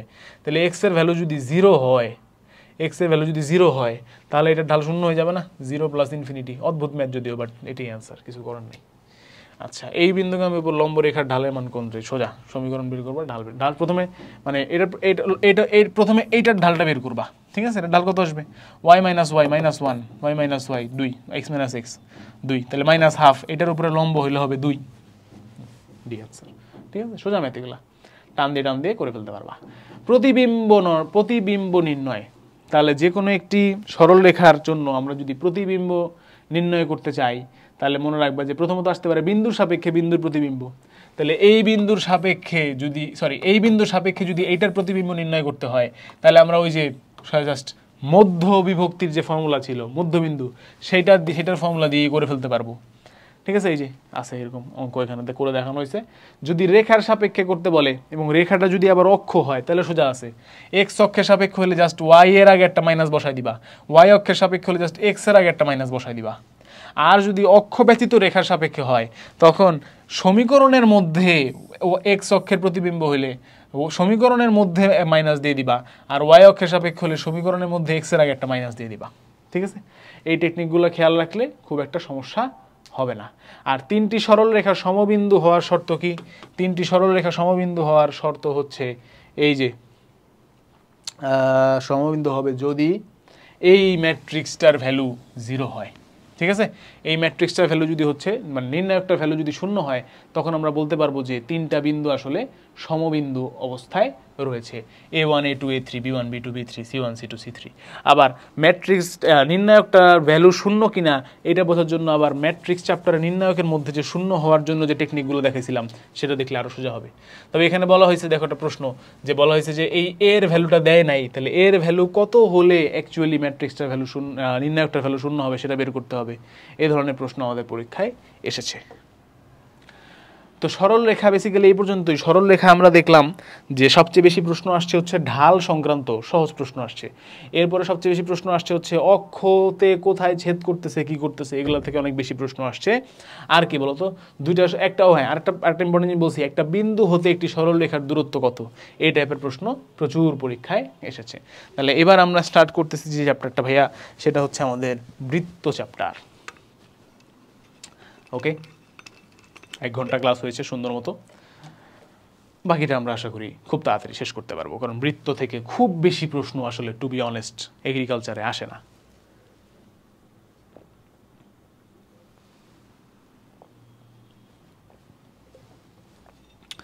আচ্ছা, সো বৃত্ত চ্যাপ্টার থেকে তোমার বৃত্তের সমীকরণ রিলেটেড প্রশ্ন অনেক থাকবে, অবভিয়াসলি ইট মেক সেন্স। আরেকটা পার্ট থেকে জাস্ট তোমার হচ্ছে বৃত্তের স্পর্শকের সমীকরণ থেকে প্রশ্ন আসতে পারে। এই দুইটা বাদে তো আসলে তেমন কিছু নাই, তাই না? আচ্ছা, তাহলে আসো আমরা বৃত্ত চ্যাপ্টারটা শুরু করি। তাহলে বৃত্তের সমীকরণ আমরা জানি কয়েকভাবে লেখা যায়, তবে বৃত্তের সাধারণ সমীকরণ হচ্ছে এইটা, x² + y² + 2gx + 2fy + c = 0। এখানে কয়েকটা শর্ত আছে। কি কি শর্ত আছে দেখো তো। প্রথম শর্ত হলো সমীকরণটি xy সম্বলিত দ্বিঘাত সমীকরণ, অর্থাৎ পাওয়ার 2 থাকতে হবে, x² এবং y² এর সহগ সমান হতে হবে। এখানে যেমন 1 আছে, অর্থাৎ কখনো কোনো বৃত্তের সমীকরণ এরকমভাবে শুরু হতে পারবে না যে 3x² + 6y² সামথিং সামথিং, দুইটা সমান হতে হবে। ঠিক আছে, এটা ট্রু হলে এটাও ট্রু। আর xy সম্বলিত পদের অনুপস্থিতি, xy সম্বলিত পদ থাকা যাবে না। ঠিক আছে, xy সম্বলিত কোনো পদ থাকা যাবে না। বৃত্তের আরেকটা সমীকরণ হচ্ছে এই যে এইটা, x - h² + y - k² হবে এখানে সমান সমান r²। এর মানে কি, এই মাইনাস এই h আর k হচ্ছে গিয়ে বৃত্তটার কেন্দ্র। ঠিক আছে, এইচ আর কে কি বৃত্তটার কেন্দ্র। তাহলে এই সমীকরণ থেকে আমরা বৃত্তের কেন্দ্র কিভাবে বের করব? সবসময় মনে রাখবা যে এই সমীকরণ থেকে বৃত্তের কেন্দ্র বের করার জন্য আমাদেরকে যেটা করতে হবে সেটা হচ্ছে এই x এর সহগকে 2 দিয়ে ভাগ করব এবং একটি মাইনাস যুক্ত করব, আবার y এর সহগকেও 2 দিয়ে ভাগ করব এবং একটি মাইনাস যুক্ত করব, তাহলে আমরা পাবো হচ্ছে কেন্দ্র। ঠিক আছে, x এর সহগ কে মাইনাস দিয়ে 2 দিয়ে ভাগ করবা, y এর সহগের সাথে মাইনাস যুক্ত করে 2 দিয়ে ভাগ করবা, তাহলে পাবা হচ্ছে কেন্দ্র। কেন এটা হলো? কারণ বেসিক্যালি অ্যাকচুয়ালি কেন্দ্রটা ছিল হচ্ছে এইচ আর কে, বাট সমীকরণের সুবিধার্থে এগুলো দেখতে খারাপ দেখা যায় বলে ওখানে জি আর এফ ইউজ করা হয়েছে, দ্যাটস ওয়াই। ঠিক আছে, আচ্ছা এই তো মূল বিন্দুতে যদি বৃত্তের কেন্দ্র যদি মূল বিন্দুতে হয় তাহলে কি হয়ে যাবে? সমীকরণ একদম সোজা হয়ে যাবে, x² + y² সমান সমান r²। আর x অক্ষের উপর অবস্থিত হলে সেখানে y0 না, তার মানে f0, আর y অক্ষের অবস্থিত হলে g0। ঠিক আছে, আর এই যে বৃত্তের সমীকরণ এত হলে কেন্দ্র হচ্ছে এইটা আর ব্যাসার্ধ হচ্ছে r, আর বৃত্তের সমীকরণ এটা হলে হচ্ছে -g আর -f, তার মানে কি, এই যে মাইনাস যুক্ত করলো আর 2 দিয়ে ভাগ করলো, মাইনাস যুক্ত করলো আর 2 দিয়ে ভাগ করলো, আর ব্যাসার্ধটা হচ্ছে √g² + f² + c। ওকে, ডান। আর অঙ্ক করি। ব্যাসার্ধের সমান দৈর্ঘ্যের একটি জ্যা বৃত্তের কত কোণ তৈরি করে? আচ্ছা, এইটা আবার ডিফারেন্ট জিনিস। এটা হচ্ছে বেসিক্যালি তোমার ব্যাসার্ধের সমান দৈর্ঘ্যের জ্যা আছে একটা, সেটা কত কোণ তৈরি করবে। তার মানে কি হচ্ছে দেখো তো, এই একটা বৃত্ত আছে, এইখানে তোমার ব্যাসার্ধ আর এই হচ্ছে একটা জ্যা, এই জ্যাটা আবার আর এর সমান হয়ে যাচ্ছে। তাহলে যখন তুমি ত্রিভুজ দৈর্ঘ্য করতেছো, এইটাও আর, এইটাও আর, আর এইটাও আর, তিনটাই আর হয়ে যাচ্ছে। এই দুইটা আর কারণ ব্যাসার্ধ, আর এইটা আর কারণ বলে দিছে যে জ্যা বৃত্তের ইয়ে, তাহলে কত কোণ তৈরি করবে? এরা 60 তৈরি করবে না, এই টেকনিক খাটাইছে, আর কিছু না। π/3 হচ্ছে অ্যান্সার। বোঝা গেছে? সহজ, কিন্তু আহামরি কঠিন কিছু না। আর তুমি চাইলে আবার এটাকে এভাবেও করতে পারতাম মনে হয়, S = R, এটা একটা ফর্মুলা শিখছিলাম আমরা ছোটোবেলায়। তাহলে সেই ক্ষেত্রে যদি এস এর ভ্যালু, আচ্ছা না, ওটা তো ছিল হচ্ছে তোমার বৃত্ত চাপের জন্য, সরি দুঃখিত, বৃত্ত চাপে চলে গেছি, মাথা নষ্ট। দুঃখিত, এটাই ভাবেই করতে হবে। বৃত্তের কেন্দ্র যদি 4,3 হয়, যা এই বৃত্তকে বহিস্থভাবে স্পর্শ করে, তাহলে বৃত্তের ব্যাসার্ধ কত? মনে রাখবা, বহিস্থভাবে যদি স্পর্শ করে তাহলে ব্যাসার্ধ দুইটা হচ্ছে যোগ হয়, আর অন্তস্থভাবে যদি স্পর্শ করে তাহলে ব্যাসার্ধ দুইটা হচ্ছে বিয়োগ হয়ে এভাবে মডুলাস সাইন দিয়ে যেতে হয়। ঠিক আছে, তাহলে এই ক্ষেত্রে হচ্ছে তোমার এই বৃত্তের ব্যাসার্ধ কত? 0 0 মাত্র পড়ে আসলাম। আর এই বৃত্তের ব্যাসার্ধ হচ্ছে 4,3। তাহলে বেসিক্যালি যেহেতু বহিস্থভাবে টাচ করছে, বহিস্থভাবে টাচ করা মানে কি? এই বহিস্থভাবে টাচ করছে, তাহলে এই বিন্দু আর এই বিন্দুর যে দূরত্ব, এই দূরত্বটা বের করে ফেললেই কি হয়ে যাবে আমাদের? বেসিক্যালি কোন বৃত্তের ব্যাসার্ধ বের করতে বলছে অ্যাকচুয়ালি, সরি, বৃত্তটির ব্যাসার্ধ, একটি বৃত্তের কেন্দ্র 4,3, এখানে 4,3। আচ্ছা, বুঝতে পারছি, মানে একটা 4,3 একটা 0,0। তো তোমাকে এই 4,3 ওয়ালা বৃত্তের ব্যাসার্ধ বের করতে বলছে। আমি টোটালটা বের করে 2 দিয়ে ভাগ করে দিলে হবে না? 2 দিয়ে ভাগ করলেও তো হবে না। এরা বহিস্থভাবে স্পর্শ করছে। দাঁড়াও বুঝতে তো, বিন্দুদ্বয়ের মধ্যবর্তী দূরত্ব হচ্ছে 5। হ্যাঁ, এই দুটার মধ্যে পাইলাম। আচ্ছা সরি, বুঝতে পারছি, মাথা নষ্ট। আচ্ছা, এই বিন্দু হচ্ছে 4,3 আর এই বিন্দু হচ্ছে 0,0। এই দুজনের মধ্যকার ডিস্টেন্স আমরা বের করতে পারি অবশ্যই, এবং সেটা হবে হচ্ছে 5। ভালো কথা। আবার এখান থেকে কি বোঝা যাচ্ছে না যে এইটার ব্যাসার্ধ কত ভাইয়া? এটা কি 3 স্কোয়ার মানে 3। তাহলে বেসিক্যালি এই বৃত্তটার ব্যাসার্ধ হলো 3। তাহলে এই বৃত্তের ব্যাসার্ধ কত? 2 হতে বাধ্য। 3 আর 2 5 হবে। যেহেতু আমরা জানি বহিস্থভাবে টাচ করলে ব্যাসার্ধ দুইটা যোগ হয়, তাহলে এইটা 2 হবে। তাহলে এই বৃত্তের ব্যাসার্ধ জিজ্ঞেস করছিল, অ্যান্সার হলো 2। আমি প্রশ্ন না পড়েই আগেই তাড়াহুড়া করতেছিলাম, অত্যন্ত আন্তরিকভাবে দুঃখিত। মনে রাখবা, আমি আসলে ভুল করি নাই, আমি আসলে তাড়াহুড়া করি নাই। আমি দেখাচ্ছিলাম যে তোমরা পরীক্ষার হলে তাড়াহুড়া করতে গিয়ে কী কী ভুল করো।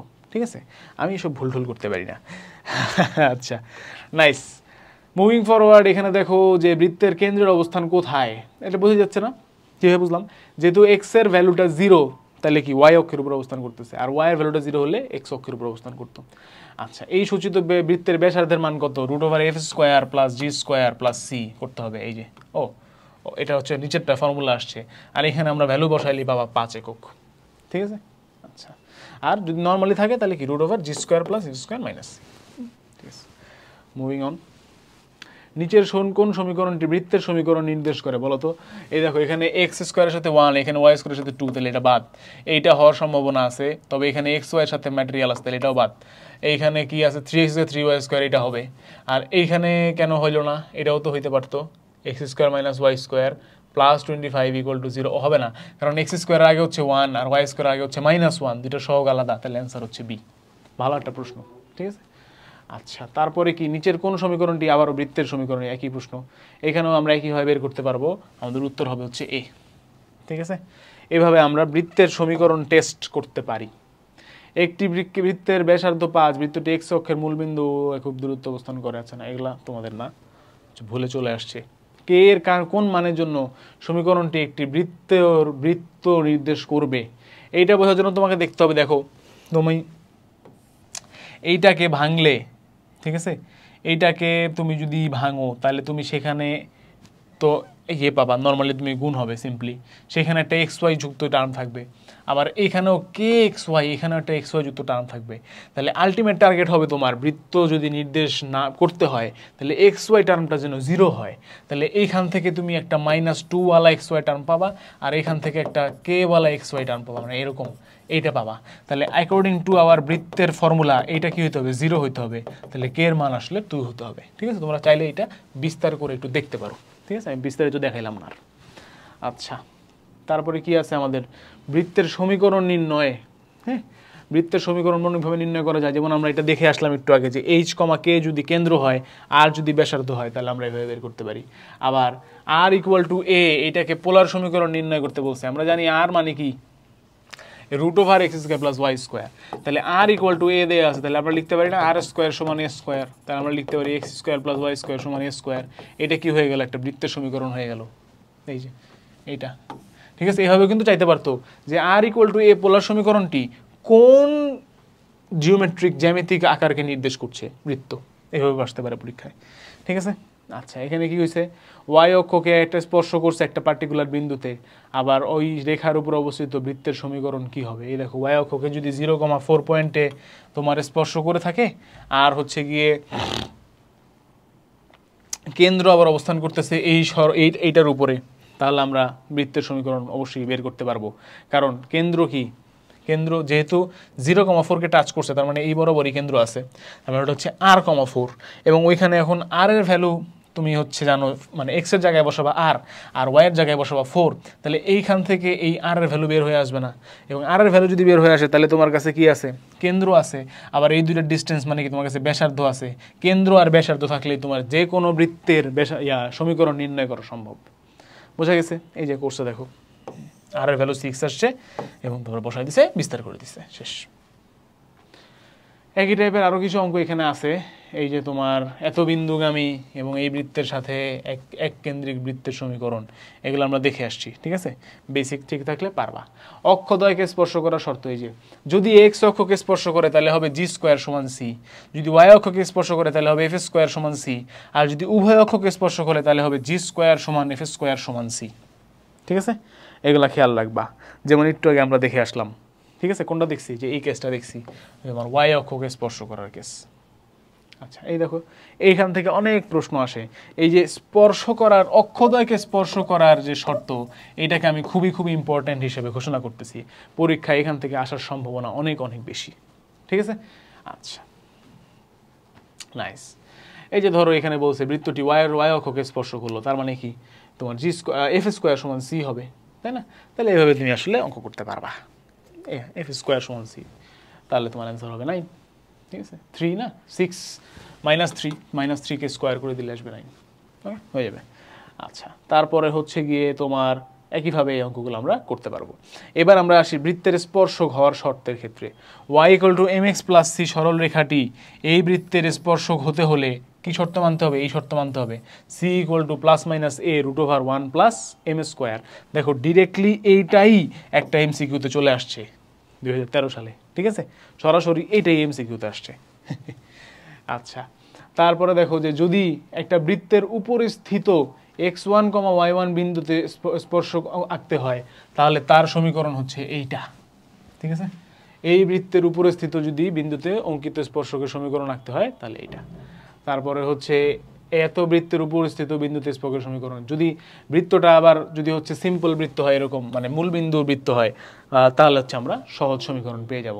আলটিমেটলি তোমরা জানো কি না যে স্পর্শকের জন্য কিন্তু বেশি কিছু করতে হয় না। এক্স স্কোয়ারের জায়গায় বসাইতে হয় x1, ওয়াই স্কোয়ারের জায়গায় বসাইতে হয় y1, এরপরে কি যেখানে যেখানে x আছে সেখানে সেখানে বসাবো x + x1/2, যেখানে যেখানে y আছে সেখানে সেখানে বসাবো y + y1/2। এইটাই হচ্ছে তোমার একটা কি বলে স্পর্শক হয়ে যাবে। এটা শুধুমাত্র বৃত্ত না, তোমার বৃত্ত এবং অন্যান্য কোনিক্সের যে কোনো জিওমেট্রিক ফিগারের জন্য একই সিস্টেম। আচ্ছা, মুভিং ফরওয়ার্ড, এখানে দেখো অনেকগুলো স্পর্শকের অঙ্ক দেওয়া আছে।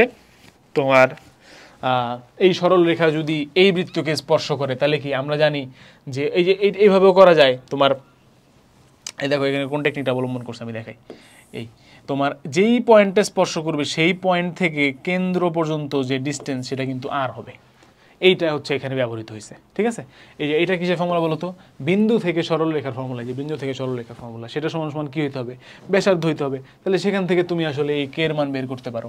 আবার তুমি চাইলে কি, একটু আগে যে আমরা ফর্মুলা দেখলাম c = ± a √1 + m², এই ফর্মুলা দিয়েও বের করতে পারো, ঠিক আছে? টোটালি আপ টু ইউ যে তুমি কোনটা দিয়ে করবা, সবগুলোর একই কাহিনী, ঠিক আছে? এখানে আবার দেখো এক্স অ্যাক্সিসকে টাচ করছে, তার মানে কি এফ স্কোয়ার সমান সি হবে। তাহলে এফ স্কোয়ার সমান সি হলে এফ হলো গিয়ে -8/2, তার মানে 4কে স্কোয়ার করলে হবে 16। ওকে, এভাবে আমরা বের করতে পারবো। এই তো, তাহলে স্পর্শকের সমীকরণে এখানে হচ্ছে গিয়ে আরও কিছু অঙ্ক দেখানো হয়েছে, একই জিনিস। That's it, I think we are almost এন্ডে চলে আসছি আমরা। এই যে কখন সমীকরণটি বৃত্ত হবে অঙ্ক করা দিছি না, তোমার কি হবে? এটার ভ্যালু 2, এটা তো মুখস্থ হয়ে গেছে। এখন তোমার কখন সমীকরণটি বৃত্ত হবে সবসময় মনে রাখবা যে এক্স ওয়াই জাতীয় কোনো টার্ম থাকবে না, তাহলে এক্স ওয়াইয়ের সহগ হবে 0, ঠিক আছে? এই তো। তারপরে হচ্ছে বৃত্তের কেন্দ্র, ব্যাসের এক প্রান্তের স্থানাঙ্ক দেওয়া আছে, অপর প্রান্তের স্থানাঙ্ক কত? এই দেখো যে বৃত্তের কেন্দ্র দেওয়া আছে, এই ব্যাসের এক প্রান্তের স্থানাঙ্ক দেওয়া আছে, কেন্দ্র দেওয়া আছে, তাহলে এটা পারবা না বের করতে? এটা কত হবে? অবশ্যই পারা উচিত, ঠিক আছে?